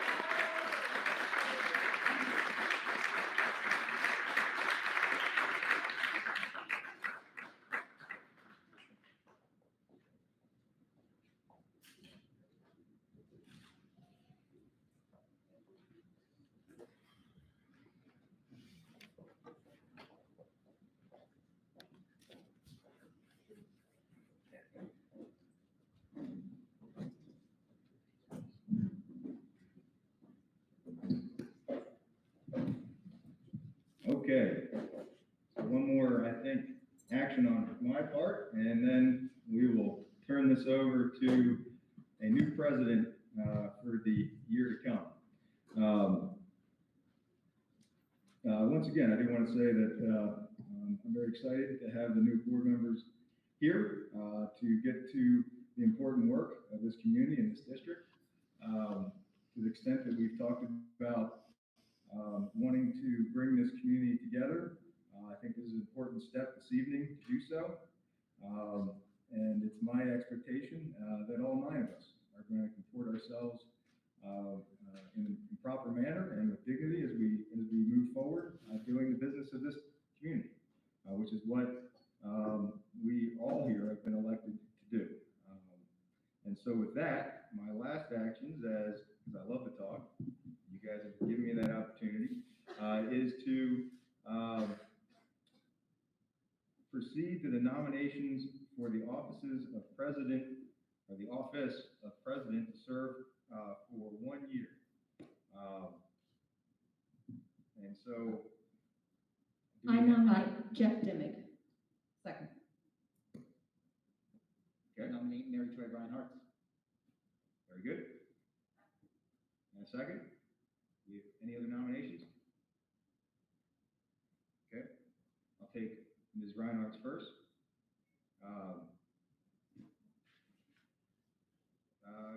Sure. You want discussion on the sure, yeah, please. It was, well, let me say, can we close? I guess I should close You should have a nominations. motion to close the nominations. Okay. So I have a motion for myself, Mr. Dimick, and a motion for Ms. Reinhardt. So moved. And to close them, yep, there's a motion and a second to close. Second. Okay. Do we need to vote on that then, Solicitor? Yes. Yep, okay. All in favor? Aye. Aye. Opposed? I hear none. So the nominations are closed. And sure, absolutely. The people that have been nominated, I think would be, I'll say this, might be appropriate for them to say something. And so I'll ask for that if anyone wants to, and then we can move to a discussion about those nominations. Thank you. Ms. Reinhardt, do you have anything that you'd like to say about your nomination? I'm honored to be nominated.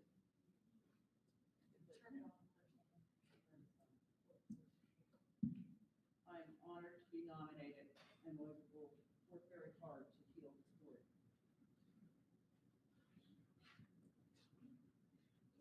Sure. I certainly appreciate the nomination as well, and especially from Ms. Gaiman, which is probably enough to make me reject it on its face.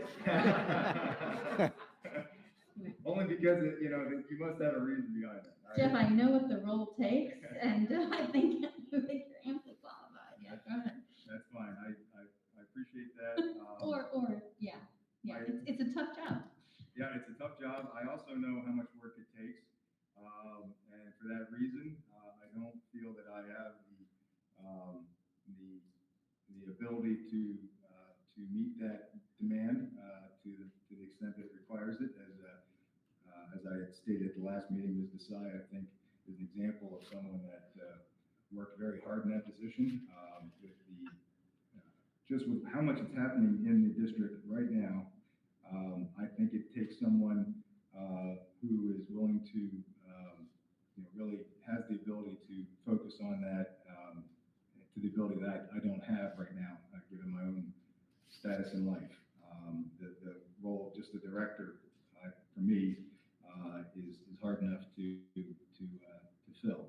So my hope is, Mary Joy, that you do have the time, and it's my impression, I had the opportunity to speak with you for the first time over the weekend, and I think your background of having served on a number of other boards in the past, and your dedication, I'm excited to hear about your ideas of ways to move this district forward in the way that we organize, and I think the experience of having been on a number of different boards to see the committee structures, and strategic plans and planning and the ability to interact with Dr. Mahan, I think makes you a great choice for this.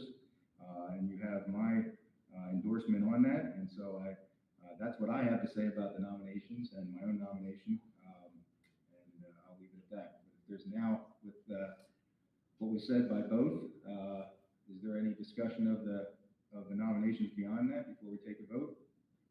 I just had a comment. I mean, I don't know you well, but of course I appreciate that you have experience on multiple boards, and certainly I'd be very interested to see what you would bring to the table.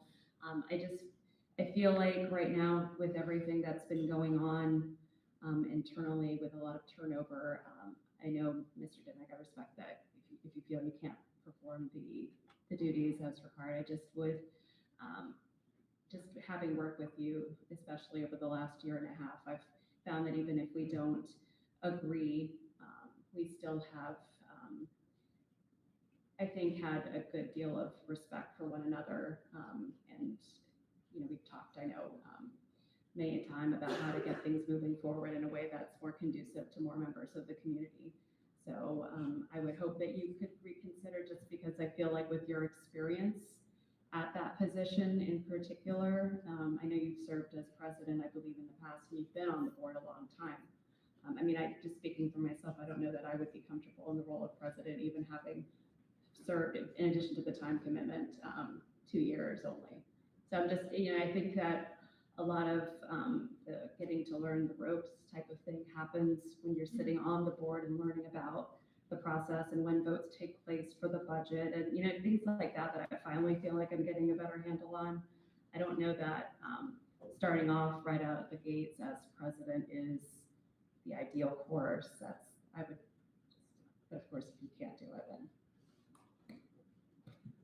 Yeah, Jeff, the reason I nominated you, Mr. Dimick, is that for the reasons Dr. Shireen stated. You have held the position before. These are times that are unprecedented, and we do our best to find a path, but the past 2 years have, long time accomplished superintendents and solicitors and long-standing board presidents and board members muddling through and making the best decisions we can, but there is no path and there is no guide. So having sat in the seat before as president and having a sense of the path that a board and a president takes in the past allows you, I think, to better navigate these tumultuous times. I also think that you are unanimously supported by this board as a leader on it. And I think you would get our unanimous support as president. And I think that would go a long way in healing not only this board, but this community. So it is for those reasons I nominated you. And I stand by those. And I think that although none of us here feel that we have the time that is required to do the absolute best. We do the best we can, but we all could have more time. And I think if we all look back at our first year sitting on this board, and presidents who have sat in that seat, I've never talked to a school board president of any school board in any school district who feels that they had a hang of it until the very end of their 1-year term. And so for that reason, I would ask you to take on that mantle, knowing that Ms. Reinhardt has a 4-year term, and very much so.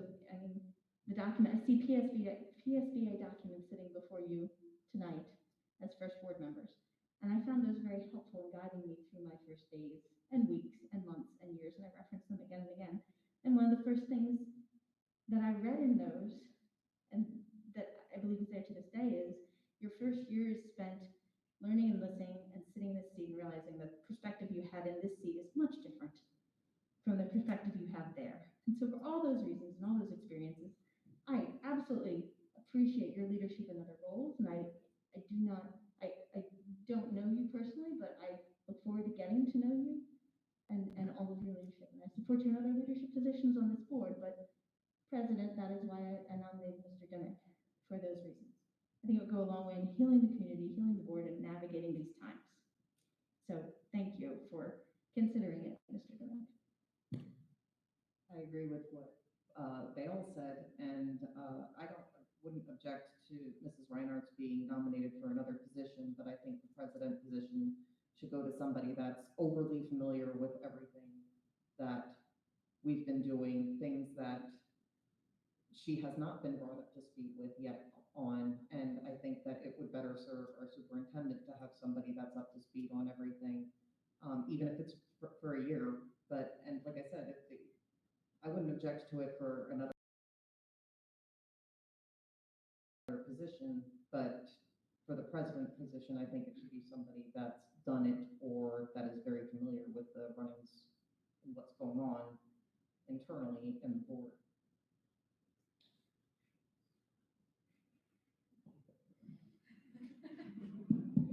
It's a lot for the guy who's trying to figure out how to turn on his mic. I mean, whether I do this or not, I'm enjoying this.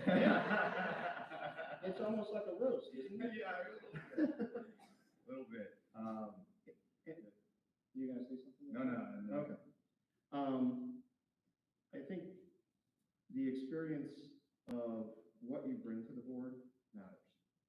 And from what I understand of Mary Joy's service in the community for not-for-profits, she brings a lot of organizational understanding and structure that I think being part of the leadership team and leaning on, quite frankly, 17 years of experience sitting here to my left in Dr. Mon, and also the experience of 5 board members, that anyone, new or not, you're going to have challenges, you're going to have things to learn, you're going to have things to figure out.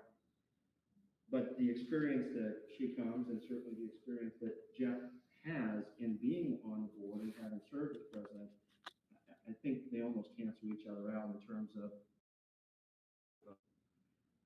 doing something new and different in terms of board leadership. I think is very important right now. And getting away from what we've been doing for the last 10 years, at least in my service on the board since 2011. And I appreciate that both individuals were nominated. I appreciate that Jeff withdrew. And I think it's important to just move forward. And the community healing, while we're going to play an important part in it, quite frankly, the community needs to play an exceptionally important part in it. The divisiveness, the attacks, everything that's been playing out for the better part of the last 20 plus months in this community, everybody needs to take accountability and improve upon. And I'm not seeking to lecture, but this is not the community that I've lived in for 21 years. And I'd love to see it improve over the next 4 years and become, where regardless of your political beliefs, you value your neighbor, you have conversations, and just because of something that's going on in the school district or other matters, you don't put all that aside and not value that person that is your neighbor. So doing something different right now from what we've been doing and different people starting to do it, I think is very important. So I appreciate the options that we have. I think we need to think about our vote and just move forward.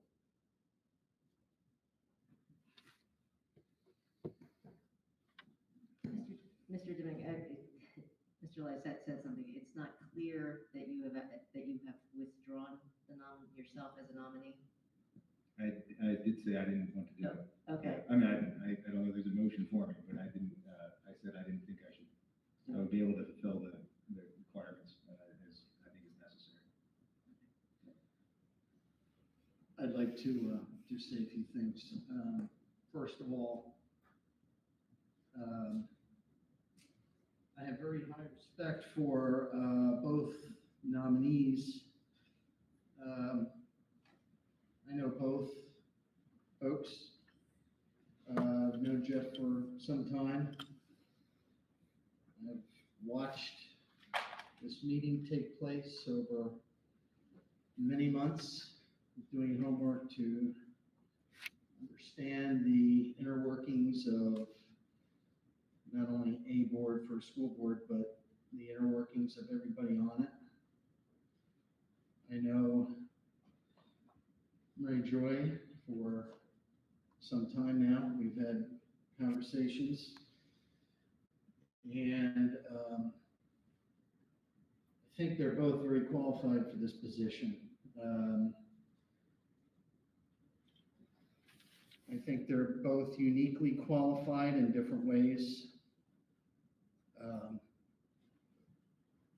Mr. Dimick has significant experience in, obviously, the legal process and the operations of this board, not to mention experience in various aspects of what is important to the school district. Mary Joy, on the other hand, has significant experience in running a board, and in our conversations, I really have to say that she is direct. She has a very good understanding of the operational aspects of a board. Obviously, there are differences between boards. I've served on boards and advisory committees for probably 15 years or so. And I believe that she can bring a wealth of experience to the operational aspects of this forum. And I think that's important. I think, as Mr. Lysette said, there is an advantage to having fresh eyes on things, different perspectives. But at the same time, taking those perspectives and opinions and outlooks and working with the team to come up with positive, forward-looking solutions. And quite frankly, that is something that is definitely needed here. I think in order to be on a nonprofit board for so long and running it, there are many different outlooks, aspects, opinions, agendas, and the only way to navigate through that experience for so many years is to be very adept at working with everybody, not just the few, but the many. And that is critical in this board, in my opinion.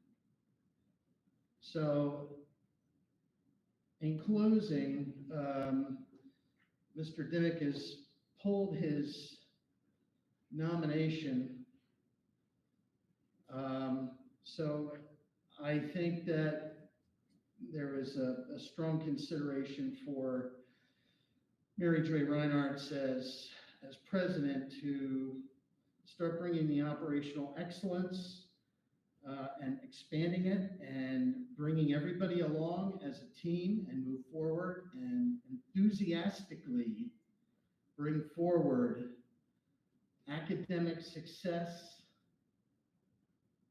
budget, balancing, facilities, all of these things that I believe she has the ability. So I will stop now. I don't want to compete with Jeff, and that's my comment.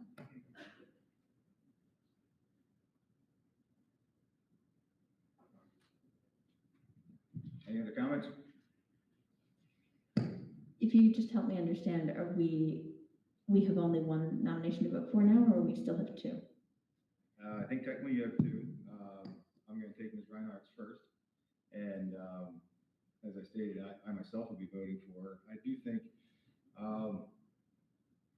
and I'd be happy to hear her talk a little bit on the issue, but in my first and only conversation I had with her after the Eagles game on just yesterday, I heard the same things that Mr. Mon just described, which is a person that has experience running a board that is beyond anything. I know I've been the president of this board before, but in speaking to her with some of the ideas that she has, how she has looked across other school districts and described that to me and had all these questions to me in the course of my conversation about committee structures, committee of the whole, how we conduct our business here and in the past, and how she has looked and seen how other districts have done that, how she has interacted with superintendents and others on the nonprofit served, one of which I believe was in Philadelphia. And these are not, I'm not describing, podunk boards.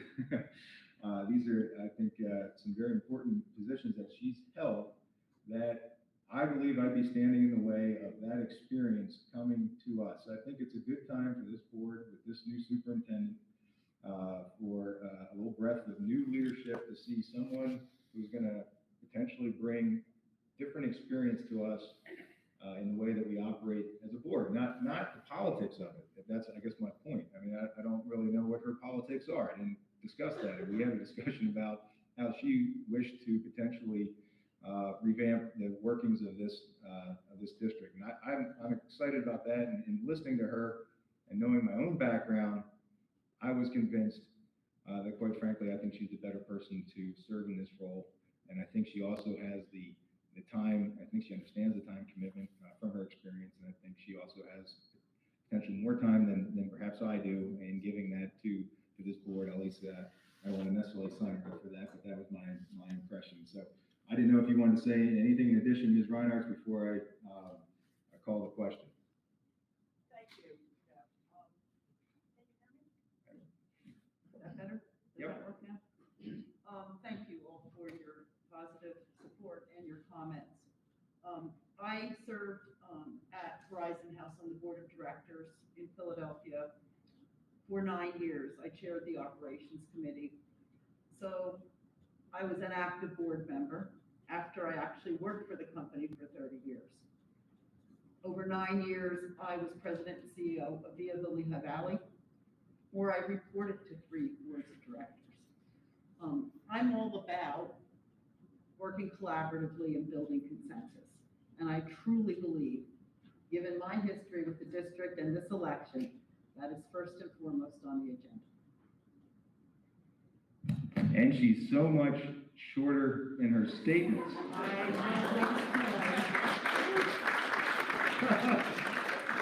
I mean, does anybody really want to hear me pontificate? No.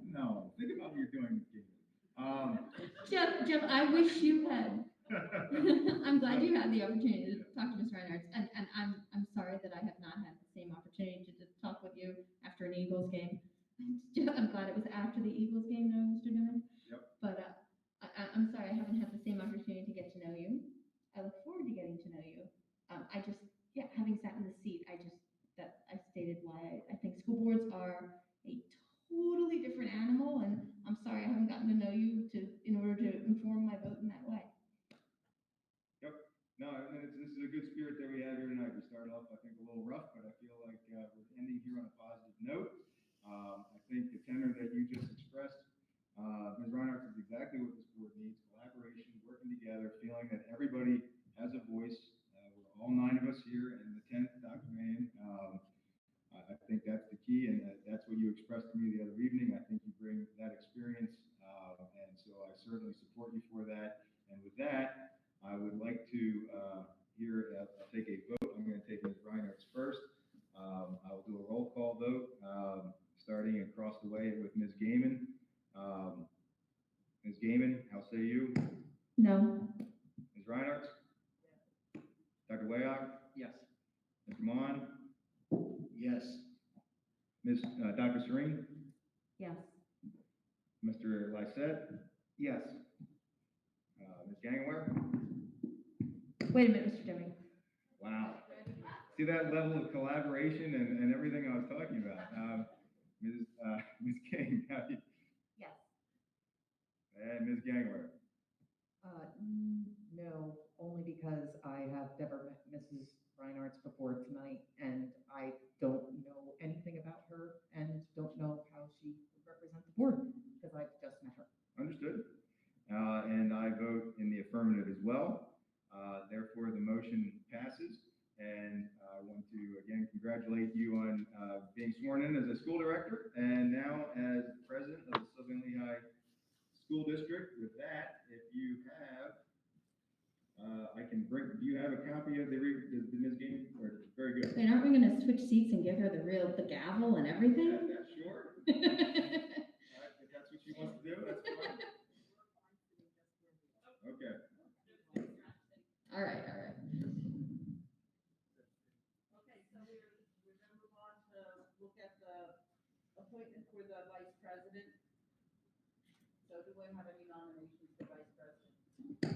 I nominate Bill Lysette. I second. I nominate Dr. Shireen. I'll second that.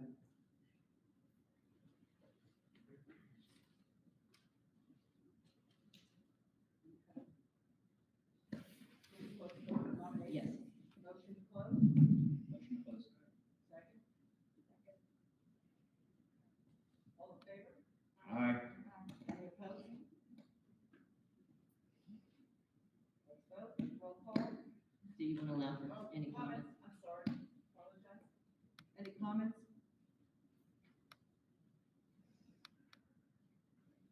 Well, I'll return the favor to Dr. Serene.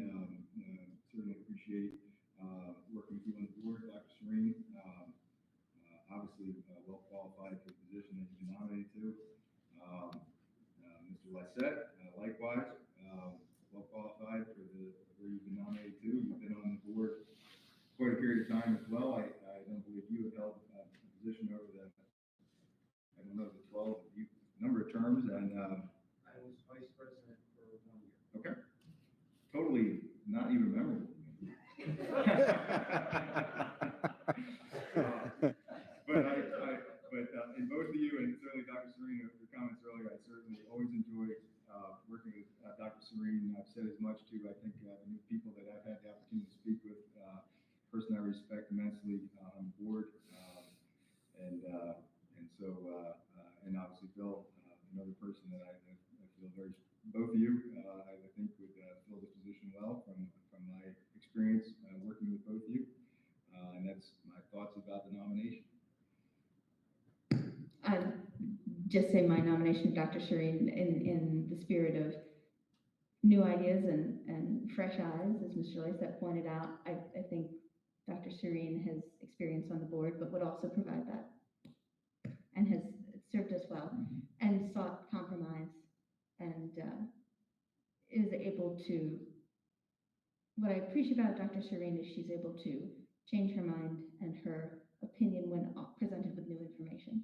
And I think that's a very valuable attribute to have in an officer.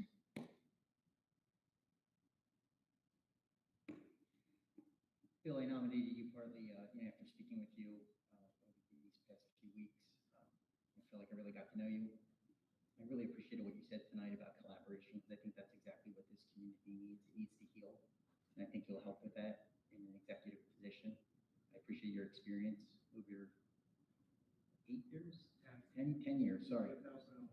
So I really appreciate that experience that you would bring to an executive position. And the way this meeting started, I'm not sure I can say the same for the other nominee. So I really appreciate, the collaboration that you'll bring to an executive position.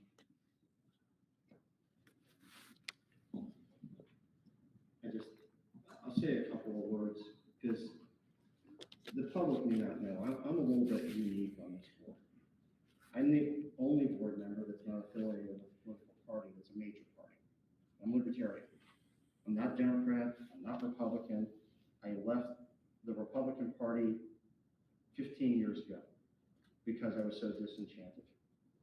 And obviously right now, there's nothing going on either side of either party that makes me feel warm and cozy about reconsidering my decision. I'm the only candidate that had to actually cross-file, legitimately cross-file, to have their name on the ballot. And I think over the majority of my time here, even before I was on, I will listen to anyone. I will listen to anyone that wants to approach me and have a conversation. I think the key thing is having a conversation, not yelling, not accusing, having a conversation about what you feel, what your opinions, what your facts are, and just listening. And I think if you ask community members that have reached out to me, that have sought me out, you'd say probably the vast majority of them that they listen. I'm very much in favor of building consensus. I think the important thing to realize that's been unfortunate for the past number of months is consensus and reaching it just wasn't an achievable situation, and it's been disappointing. I truly hope and certainly would strive to try, and we're being listened to, and build consensus where possible. But sometimes you just have to make a decision and move forward. And I think as vice president, that's what I would try and do. And you all hold me accountable. That's all I can ask. Speak up. If you don't like it, say something. Thank you. I guess it's appropriate at this point for me to speak as well. I appreciate the nomination. I truly do. It's funny because in the interest of speaking, I hear a lot tonight about collaboration. And I've heard a lot, there are a lot of buzzwords floating around. Collaboration, building trust, transparency. But what I don't understand is why you can just utilize that term when it's convenient for you, meaning when it's consistent with what you agree with, and I'm not, same for me, when it's consistent with what your way of thinking is or what your system of thinking is, it's fine. Then it's transparent. Even tonight, I fully recognize that at this point that the balance has shifted on this board. We all know it. The majority opinion has shifted, and it's interesting because even when the balance was in the other direction, no one ever heckled or called out or cheered from the audience when it was one of, quote, their own, which is, and I still see that tonight. So it's like, so should I, just because I'm now in the minority, be afraid to speak? Well, in the past, that was viewed as, quite the admirable quality. So I'm sorry that earlier tonight, I'm not going to apologize. Actually, I should take that back. I'm not going to apologize for questioning out loud. I am the type of person that does not have an agenda. I actually do listen, and I changed my mind with respect to who I wanted for president based on what I heard. I've always been that type of person, but that's all, lost depending on the lens through which I'm viewed. So, I think in some ways, having a split between president and vice president may not be such a bad thing. And I certainly would also work, I think, very well with you, Mary Joy. I don't know you, but so far what I've seen, you've been able to take control of the meeting, I think, well. You just have to remember to turn on your mic, which all of us have problems with, frankly. So that's all I just, and in terms of members of board, it has not always been so polite, I would say, from all those involved up here. And sometimes I get upset and frustrated too. I'm human.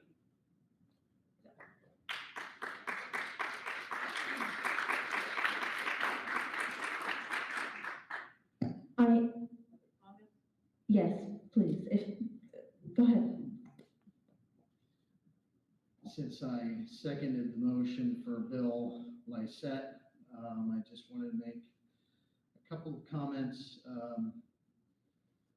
Again, having watched for many months in this forum, I've come to know remotely Dr. Sreen. We introduced each other to each other earlier tonight. We never had an opportunity to talk, and but I would have to say that there are cases where I concur in your outlook with respect to changing your opinion based on certain things that you've heard and other people have given input. I agree with that. And I commend you for your open dialogue and decision-making, dynamic decision-making, let's say, on the fly, which is something that happens in these discussions. It's part of it. And, you know, as far as Mr. Lysette, I've known Bill for some time. I remember when he was elected way back then. And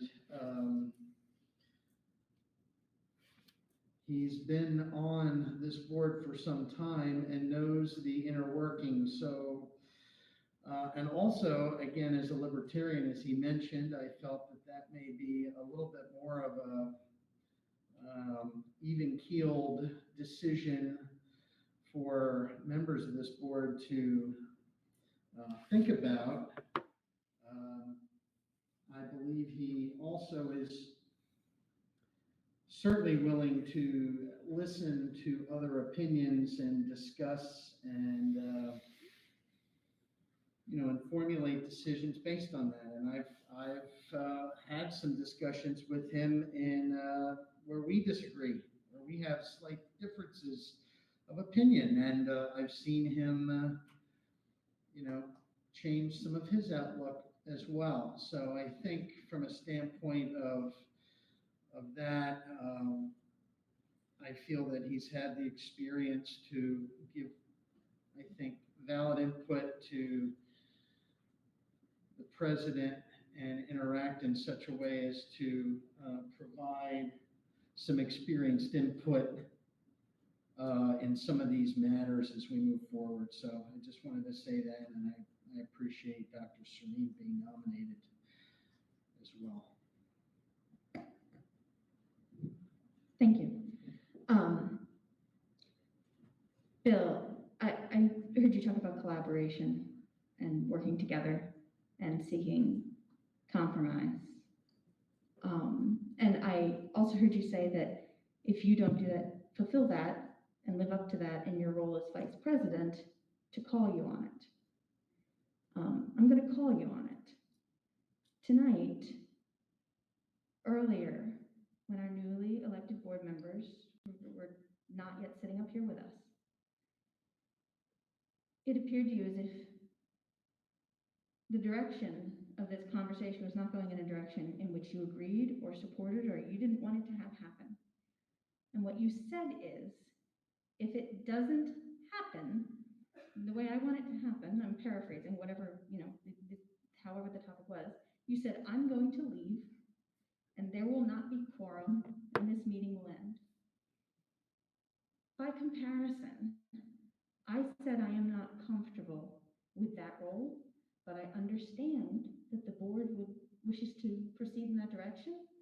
And I found a way for the board to collaborate and compromise that did not compromise my morality. We are all here to vote our conscience, and I encourage you all to do that during your tenure. And I found a way. That is collaboration and cooperation. Saying, if it doesn't go my way, I'm going to turn you off, shut you down, and walk out, is not. Now, you and I have been on this for a long time, and I know that we can say these things to each other and still work together. So from topic to topic, I'm sure we're going to disagree. But as a leader in my organization, I cannot vote for someone who at the beginning of the meeting said if they didn't get their way, they didn't seek compromise, they said they were going to walk out.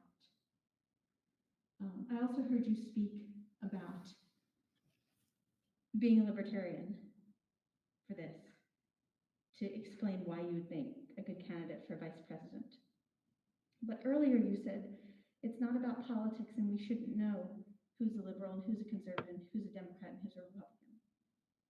I don't understand that kind of messaging.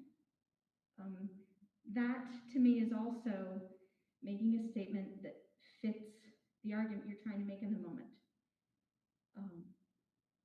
And I can't support someone who behaves that way or who speaks that way. I will work with you as a board member, but I'm also going to call you out. Just since we are talking about politics and who represents what party, at this point in time, we have one libertarian on the board and 8 Republicans. And so I do think it's going to come down to a matter of politics not really being as much of a factor, because we're all going to have to operate according to what we think, and we obviously disagree greatly, even though most of us hail from the same political party. Thank you. I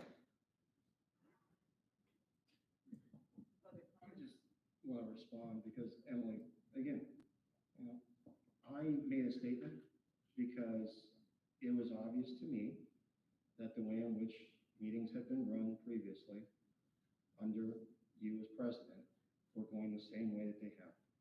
And if that meant just stopping the nonsense and holding accountability to this board in that way, a reorganization process that shouldn't have even remotely gone down that road, I felt that that was the only power that I had as a board member to do. And fortunately, because had I or Jeff walked out like he did last year, after what took place in that reorganization meeting, the three of you would have made decisions that none of this community would have been happy with. So again, accountability and holding each other accountable, publicly or privately, is what we need to do more of. And we're not going to like it at times. That's okay. The thing is to move on. It's not personal. And at the end, if you want to be friends and that's okay, cool. If not, but we have a job to do here and we need to stay on course and we need to be organized about it and move things forward. The hour and a half plus for that deliberation should not have taken place, respectfully.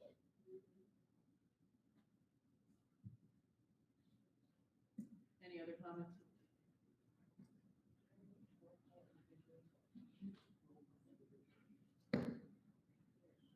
I would roll call in this case because there's some question out there. Do you want to start with one nominee first? Okay, so we'll start with Mr. Lysette. Jeff? No.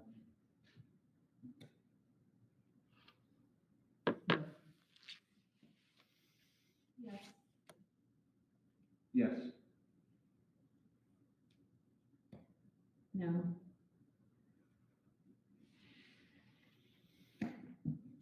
Yes. Yes. Yes. No.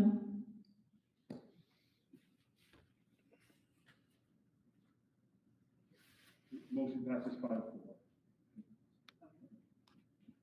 So I don't need to roll call. Okay, so that, Mr. Lysette, congratulations. You are vice president. Let's move on to, secretary. Do I have a nomination for secretary? I nominate Nicole King.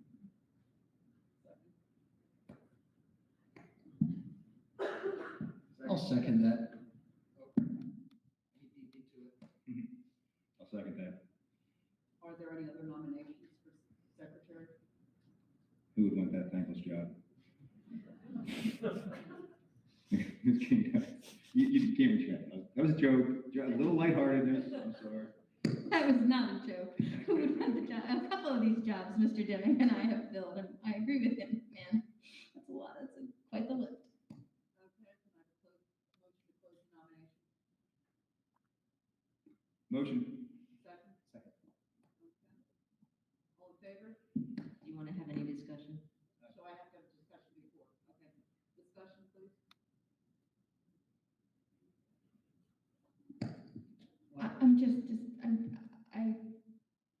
I just want to say that for the talk of collaboration coming together as a board and healing, it's not represented in the officer nominations or positions tonight, which is how it is, but I just wanted to point it out. We're just trying to bring function to the board, and that's why I nominated Nicole. I think she's very smart. She's very detail oriented, and she'll make sure the minutes and everything is done appropriately. And I think, like myself, she wants to bring in improved communication, so she'll make sure that. See, that the so job is done. saying that bringing function to the board is necessary, that's not really collaborative, right? Like you could say it in a way like, hey, hoping to bring a new voice or a new, fresh new face. Because I have no problem with you being secretary, you know. But you haven't been a part of the board, so you actually are going to learn of all the work that has been done already behind the scenes. You have no idea. There's plenty of things that the public is not aware of that they can't be aware of because we are restricted. You know, that was one thing that I learned very quickly and became quite frustrated by. That you know, there is red tape, there is bureaucracy, there's things that you know people are going to ask you about and they're going to know about. It seems through rumors, and you can't say anything. And it's frustrating because then by our silence, it seems to imply a lack of transparency because I might as well throw that word out. It's very popular right now. Or that we are not being collaborative or open. You know, just if you're gonna just lay into us every meeting, at least I know what to be prepared for. It is not collaboration. I wouldn't say something like that. I didn't say anything negative about any of you. I had a question or two at the beginning, and that's the thing. If somebody has a difference of opinion or questions something, that doesn't make them automatically a bad guy. And I'm just asking that we stop it because we are not going to move forward as a community. Because what's going to happen is, you know, we'll have one side talking and then that side will go on social media and talk about it some more. And it's just enough. Like I'm shocked by what I've seen over the last 6 months. I didn't realize, you know, I've lived here for 12 years. And I was shocked by what I've seen. And people know how upset I've been. So stop.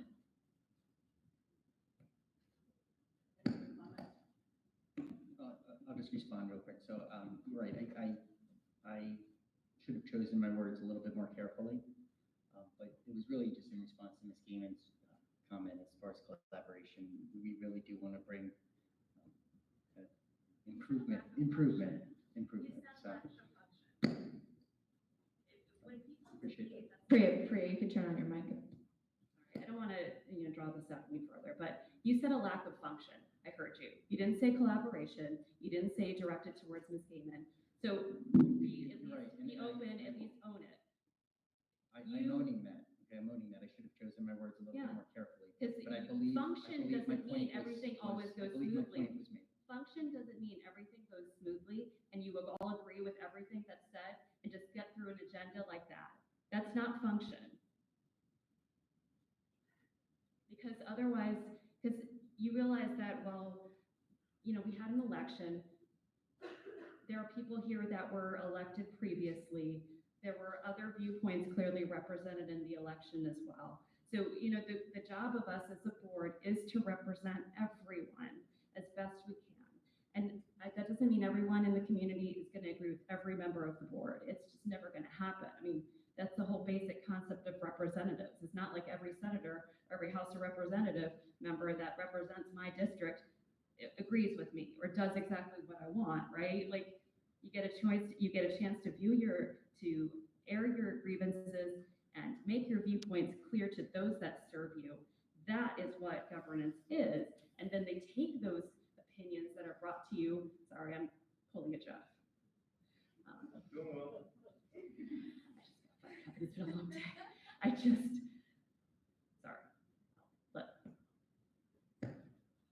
just wanted to say one thing. Christopher Wyack mentioned that he thought Ms. King would do a good job with the minutes. I just like to clarify that the position of secretary as held by a board member does not involve writing the minutes. That is a task that is undertaken by, I see nodding of heads. I just wanted to make sure we were all on the same page and that we were not rewriting. Okay, the position of secretary is not writing the minutes. Yeah, that's where, okay, great.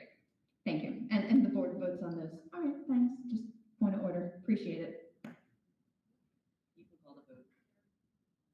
You can go ahead and call the vote. There's only one nominee. Okay, so then I will ask, this is only one nominee. Nicole Payne shall serve, Nicole Payne shall serve as secretary. There is only one nominee. Well, you should still have a vote on it. The instructions don't say that. Let's vote then. I'm sorry. Could you, the you said the instructions don't say, I can hear you because I'm sitting next to you, but I don't think, I heard someone in the audience say they can't hear you. But so far, you're saying the instructions don't call for a vote, the solicitor said we should have a vote, and the instructions don't call for it. What's our next step? I believe, correct, Ms. Martin? It would be advisable to hold the vote, just so that it's public. Let's do the vote. Let's start with, Mr. Dennett. Yes. No. Yes. Yes. Yes. Yes. Yes. Yes. So Nicole King shall serve as secretary for the board until May 9th, 2022. All right, we have a few more orders of business that we need to take care of.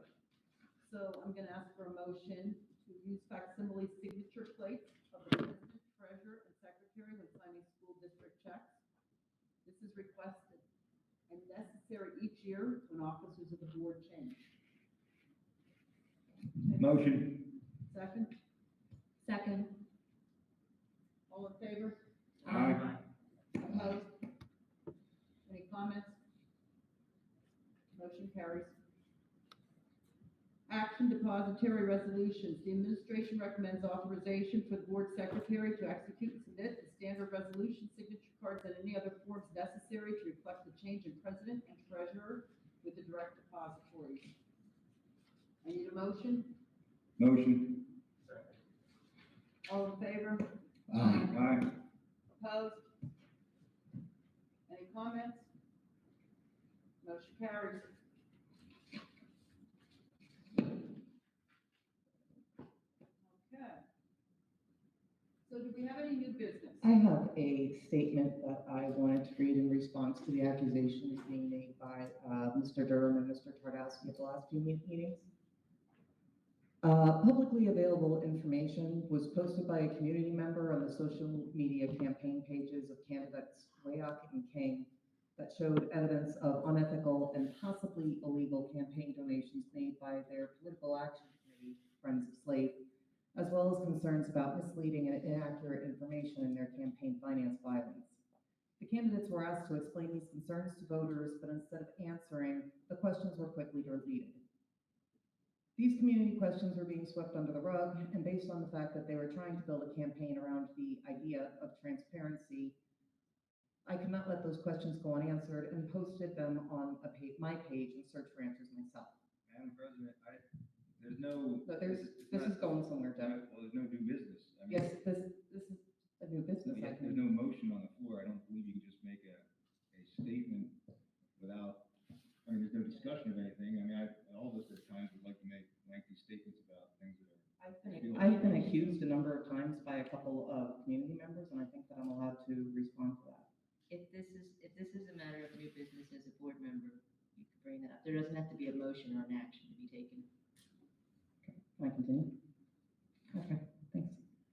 I did not blot out the publicly available addresses of candidates and the donor because the addresses were what linked the unethical campaign donations made from the candidates committee to Southern Lehigh booster clubs, which, by the way, were booster clubs either run by the donors and supporters of their committee or served the candidates' personal interests.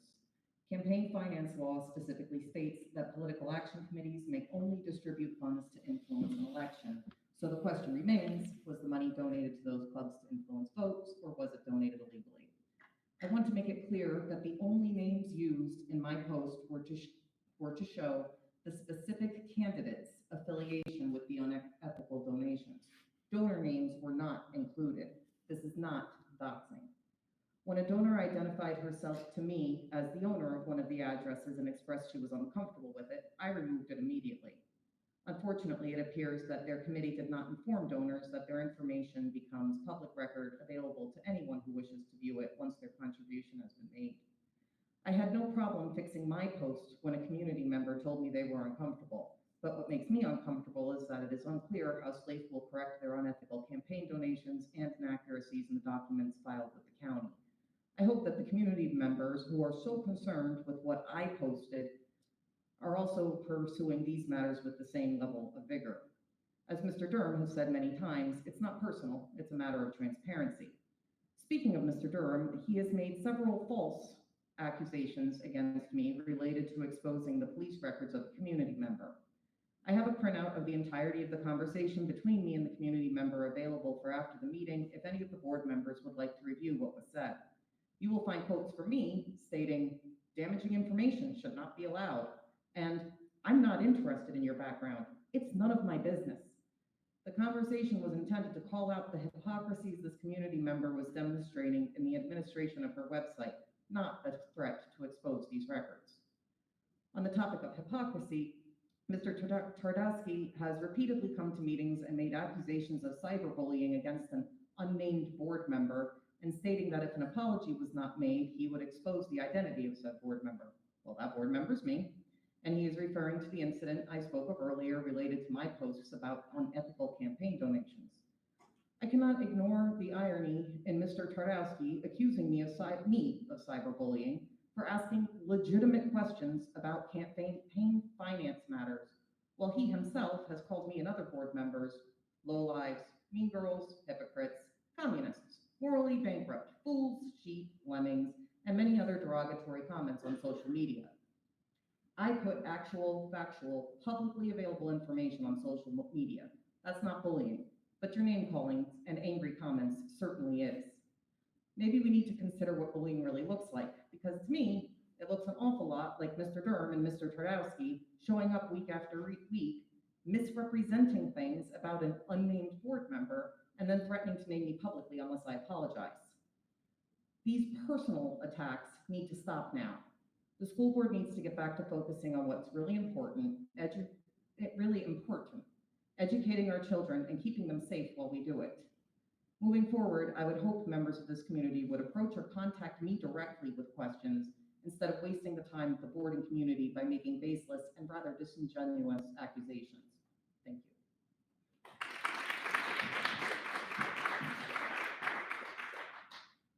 you. Mr. Ryan, I do have very brief new business to talk about, and really it is a note of excitement as we begin anew tonight with a new board heading into a new year.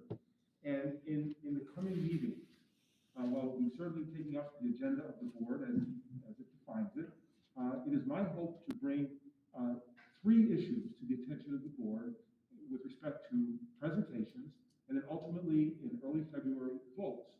Those 3 items. Number 1, we as an administration and soon as a faculty will be focused on K-3 language arts in our efforts to make students here read better and to improve our programs. So we will be joyfully talking about our aspirations to have the best English language arts program K-3 in the Commonwealth.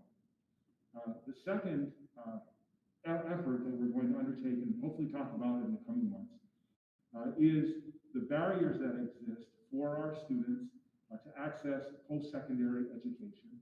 Those barriers are greatest for students who are most disadvantaged. So our efforts will be to break those barriers, especially for students who need them most, and we will be partnering, and we've already had some very productive meetings with presidents of local colleges, and we want to talk about those efforts, ask the board to approve those partnerships as we're able to develop them, and have an engaged conversation about how we can do better for our students who are coming in to teach them to read, and then going out with respect to breaking barriers for post-secondary. The third topic, we will do all of this in the context of working together to resolve some structural issues with our budget. And we have a whole budget season to talk about, but all of that, the budget will be a part of the context of everything we say going forward, because again, we do have some structural challenges to meet. And I say all of this will be done with new members of our central office staff. I see Dr. Karen Schrinkel joining us tonight. She soon will be, in January, our new assistant superintendent. We'll have a new business manager, a new HR director, and I look forward to bringing them here and engaging the board in new business as we look forward to a new year. I congratulate all of our members, especially those who are appointed in leadership positions, all who have the courage to sit here as volunteers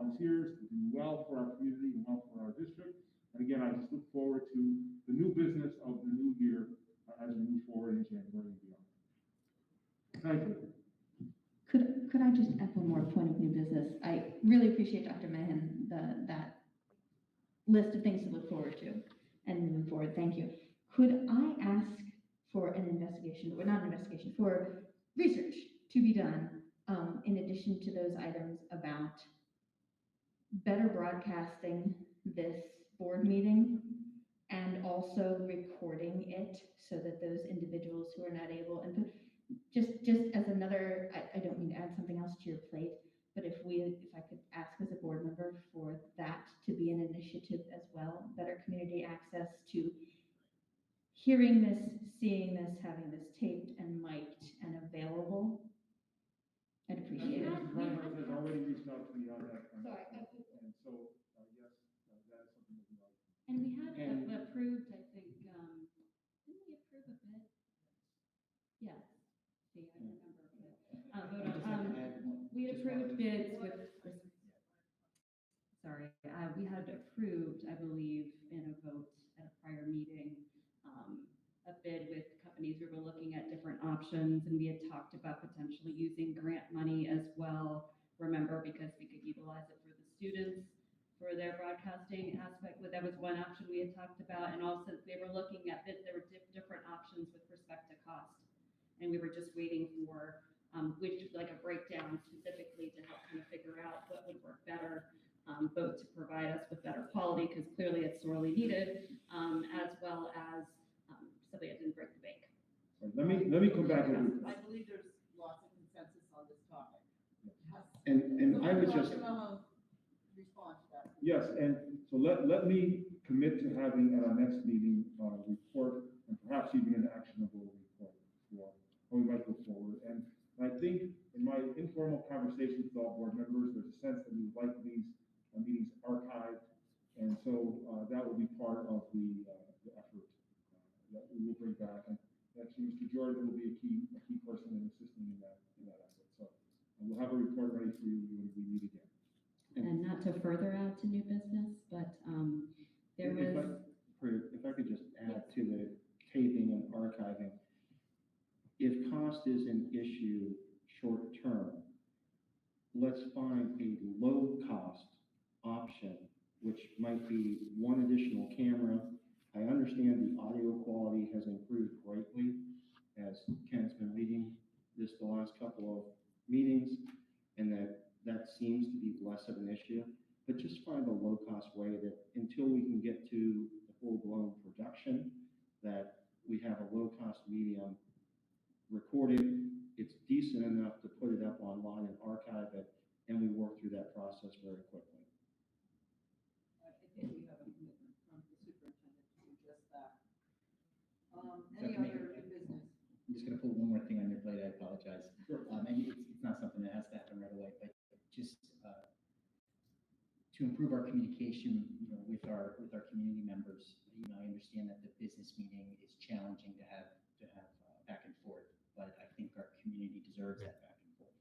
So I'd like to see if you can set up some type of town hall or some type of forum, perhaps outside of this business meeting, where we can have the board members, we can have you, and we can have some type of town hall. So that's something that I would ask that we look into, every 3 to 6 months or so. I think that's something that our community desperately needs. I think we can look at proposals for structure and the process for that and consider that as a full board. Is that agreeable? Any other comments? Sorry, I had one more to add to your list, Mike. I'm sorry. That's good. You're taking good No, these are notes. good. These are Yeah, all good. it's a completely unrelated topic. I think, and I'm not sure how to phrase it exactly, but I would like a deeper dive or more information regarding our internal processes with respect to discipline. I think the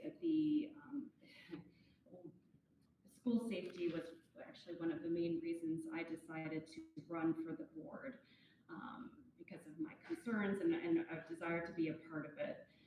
And certainly, as yet another tragic event unfolded recently, what is of concern to me is that there may have been ways to prevent that from occurring. And I just, I'm not saying that there's anything wrong with what we have here. I just wanted to know more to what degree we can actually share, I understand, but just, I'm not sure if I'm phrasing it, but just a better understanding of how the process unfolds. I mean, I know we have Safe to Say, we've talked about that before in the state of Pennsylvania, that's a little bit unique, but, that makes sense. Sure does. Let's see what we can pull together. I have one more thing, I'm sorry. Ms. Dolan presented a packet of information at the beginning of the meeting. I don't want it to go ignored. I just want to make sure that somebody looks into that or take a look at the documents and check their validity. So you need a majority to do that, and I mean, I would object to that. So I think if you're going to talk about new business and direct the administration to do something, this is not a body to look into campaign finance allegations. Like I stated earlier, this I do think I can speak to some regard, seeing as though I am a prosecutor. And that's not a criminal offense, I should make clear. But why would Dr. Mahan task the administration with reviewing documents that were handed up to from somebody in the audience regarding campaign violations? There's a process for that to happen, which the person said she was aware of, and if they want to utilize that and make themselves available to that, it's there for them. It's not for this board or this body to somehow investigate those allegations. It's not set up to do that. I mean, I'm not trying to be nasty about it. I think we need to stay the heck out of that. I mean, campaigns and elections, we got close to that, earlier with some of the actions this board took, and I'll just leave it at that. We have no business being involved in that. That is something for, there's a county board of elections that deals with that. There's all kinds of laws set up to allow for that, and I certainly, think people should make themselves available to it. I'm not dissuading anybody from that, but this board has no business involving itself in election matters. We're here to certify people that they tell us to certify. But that's it. We aren't a fact-finding body. So I would object to directing the administration to be involved in that. We didn't get a chance to hear from the folks that this directly impacted, so I would be interested in now you have voice and you have microphones, and if you. No, that's not appropriate either. No, but I'm saying if you would like to at this point answer or speak or, now is your chance. You have the So floor. that's not appropriate. That's putting people. I don't want to hear that, and I don't think this. What are we doing? What are we doing right? This is not. It's, yeah.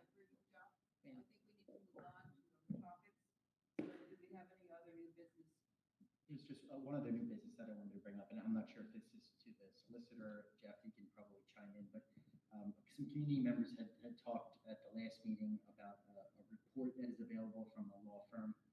This probably would require an executive session, but what I'm calling our board to do is to have that executive session to look into this report regarding some issues with the Office of Open Records that our district has dealt with. I would want to call for an executive session I want to discuss this report in an effort to ensure the public disclosure of what we can disclose in, to be transparent to our community.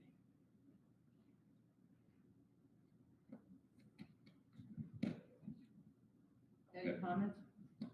On that issue?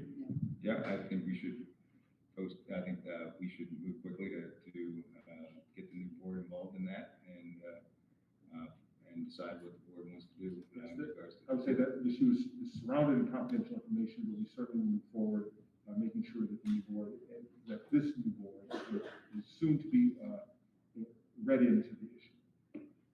I appreciate that. I just want to make sure that the community knows this is something that we want to get done, and we want to really move on. There's a lot of honesty and transparency that our community deserves, and that's something that I think we will do better. At that. Any other new business?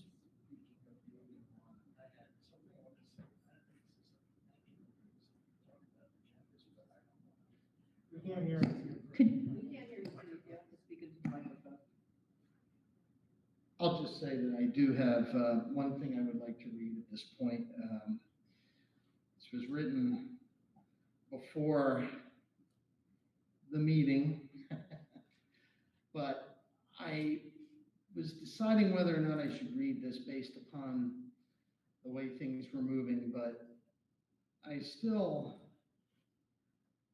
believe what I wrote, and I want to quickly read it. It's very quick. It'll take probably a minute. So I would like to thank the community for their confidence in me to work with this team. We have a lot to accomplish, and it will take effort, planning, and commitment to tackle the necessary business of this school district.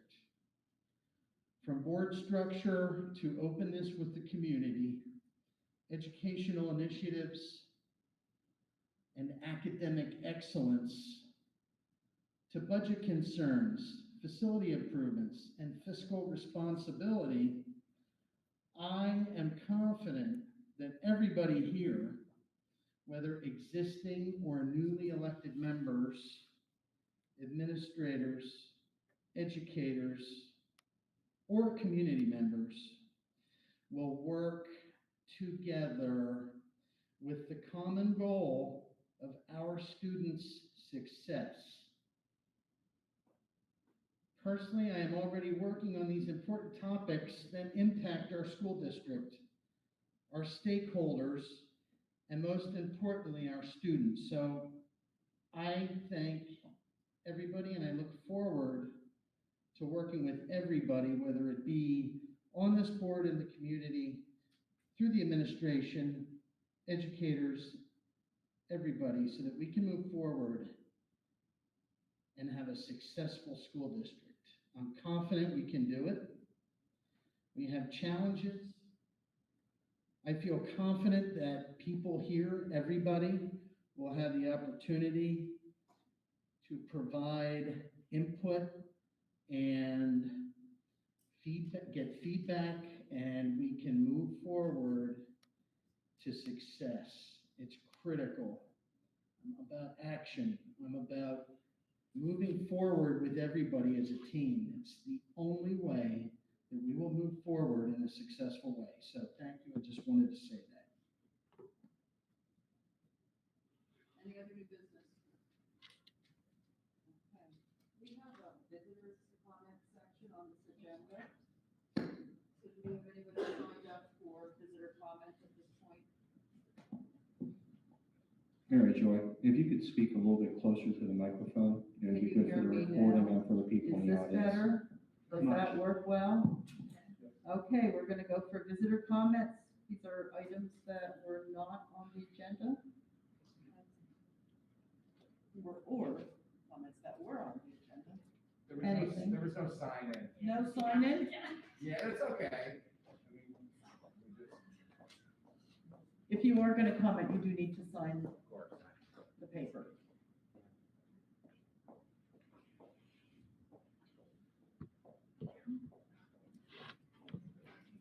Does that mean there's no comment? Oh, she's walking back, okay.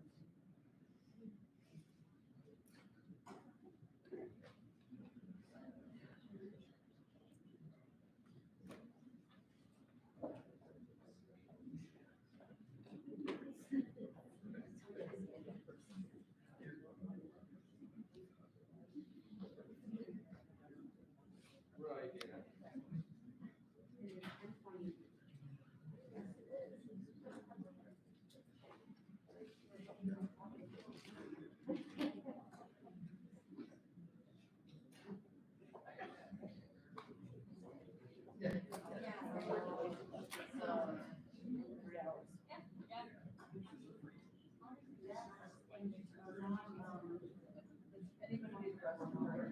I'm good.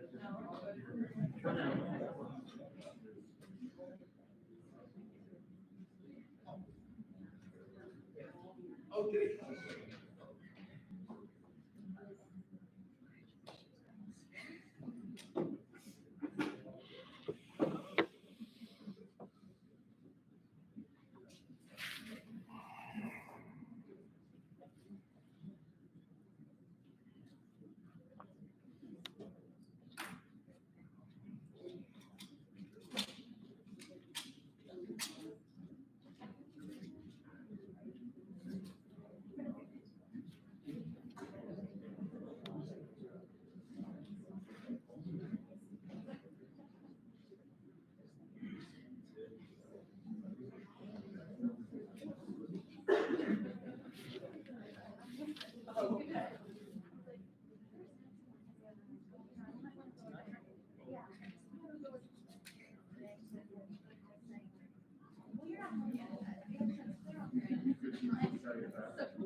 Oh, my. 8:15 is the over under. Those who pick the over are in the money tonight.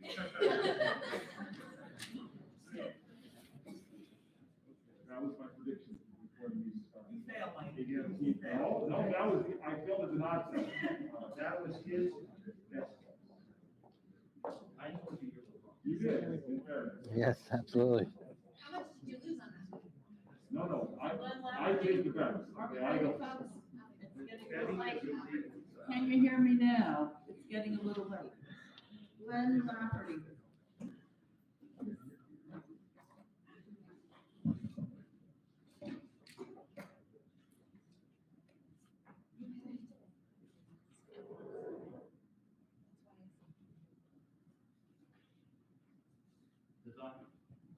No.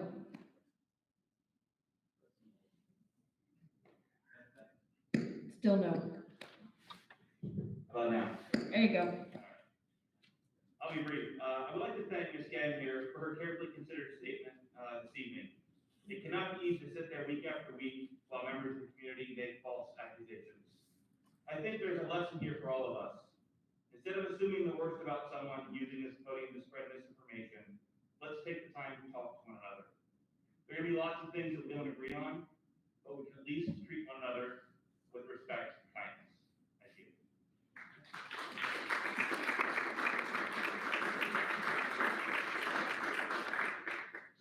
Jill Hedges.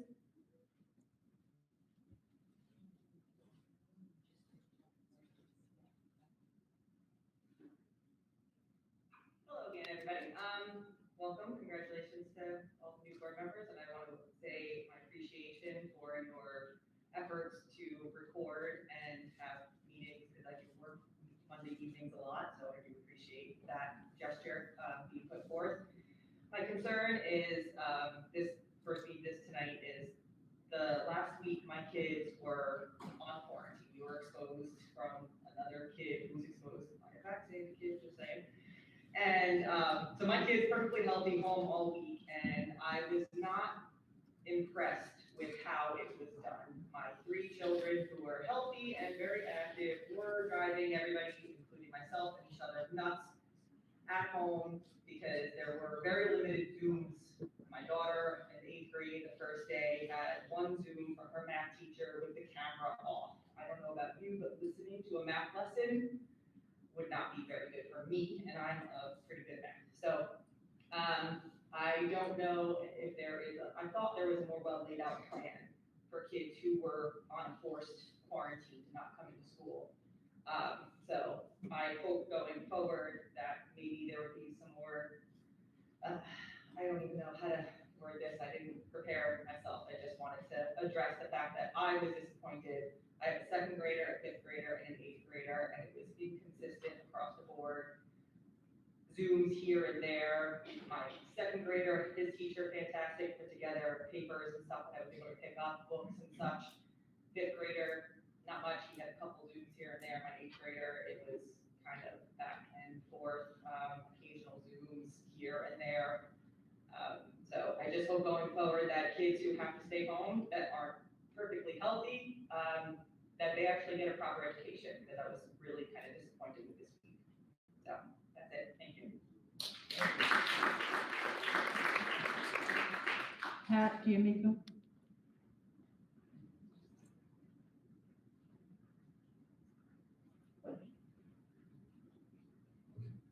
Can you hear me? Okay. Interesting night. I hadn't planned to speak, so forgive me for my hastily prepared comments. But I did worry if I didn't speak, there might be a day I would look back and regret it. Regret it because I'm guessing the turnout tonight here and probably at home are more than significant, or more significant than normal. Also, I look around the room and I see a lot of people here that I'm proud to call my friends on both sides, which I'm happy to say that. Okay, maybe most of you are my friends, but by default. Let's be honest, we all know. Okay, yeah. topic I believe I just want to comment on is more important than masking, vaccines, and politics. At least it is to me as a parent. The school shooting this week shook me and probably many of us. It certainly was not the first we've seen, but maybe more shocking than in the past because although as Mr. Dimick knows, I'm not a lawyer, right, Jeff? Good for you. Yeah. But what has been a trend that I've seen, and a large element of concern over the last 50 years. And that concern is the possibility that the school administration attempted to remove the student, but the parents resisted. They possibly even refused. As a leader of people for over 30 years, and I'm married to an exceptional human resources professional, we've shared many stories at home about employees refusing to accept responsibility. Both my wife and I have encountered hostile employees who were adults, and they never became extremely violent. But I can tell you this, as a combat veteran, I've seen the impact trauma can have on young human beings, and I can't imagine my son or any of your children experiencing that. So while the right form for this was probably an email to Dr. Mahone and the rest of the principals, I thought even better were the audience and the parents. To our administration, I know how difficult times have become when parents often resist concerns or expectations of punishment. And yes, it has happened here. So I encourage other parents to join me, my wife, and tell the administration that you can count on us to listen to you if you have concerns about the behavior of our children. We in turn hope that you, the administration, teachers, will also look to identify and share your concerns and not be bullied by parents who, for whatever reason, may not want to take responsibility. I've lost my place, folks. If the majority of us can care enough, talk to our kids enough, and pay attention enough, we can at least maybe help keep our children safe. We all want to do everything we can to support the administration and each other to do whatever we can to keep our children safe. Thank you. And before I let the microphone go, Jeff, go Army, beat Navy.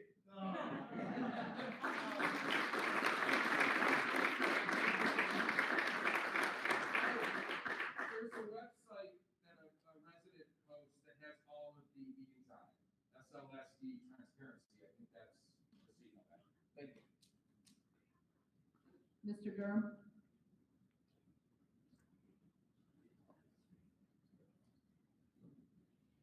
I've said this at a meeting outside in the rain when the alarms were going off. That I agree that you're probably all very nice people.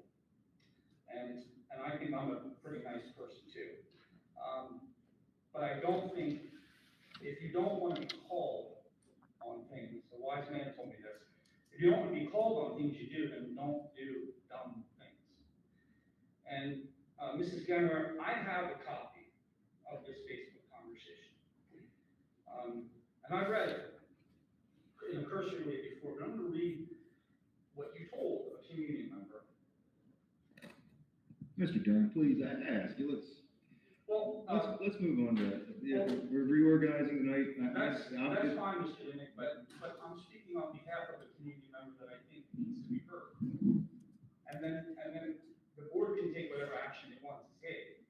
But if you tell a community member that you have their Lehigh and Buck stock issues, if you tell them that you have their arrest records, and that is an implied threat that I think is at least inappropriate. And I think that also deserves an apology directly to that person who was threatened. Thank you. Okay.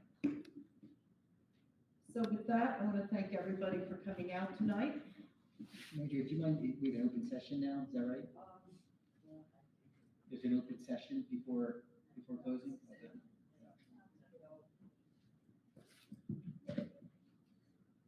Thank you to all the board members who participated tonight and the community members who spoke up. With that, I'm going to ask for an adjournment, a motion to adjourn. Motion. All in favor? Aye. Anyone opposed?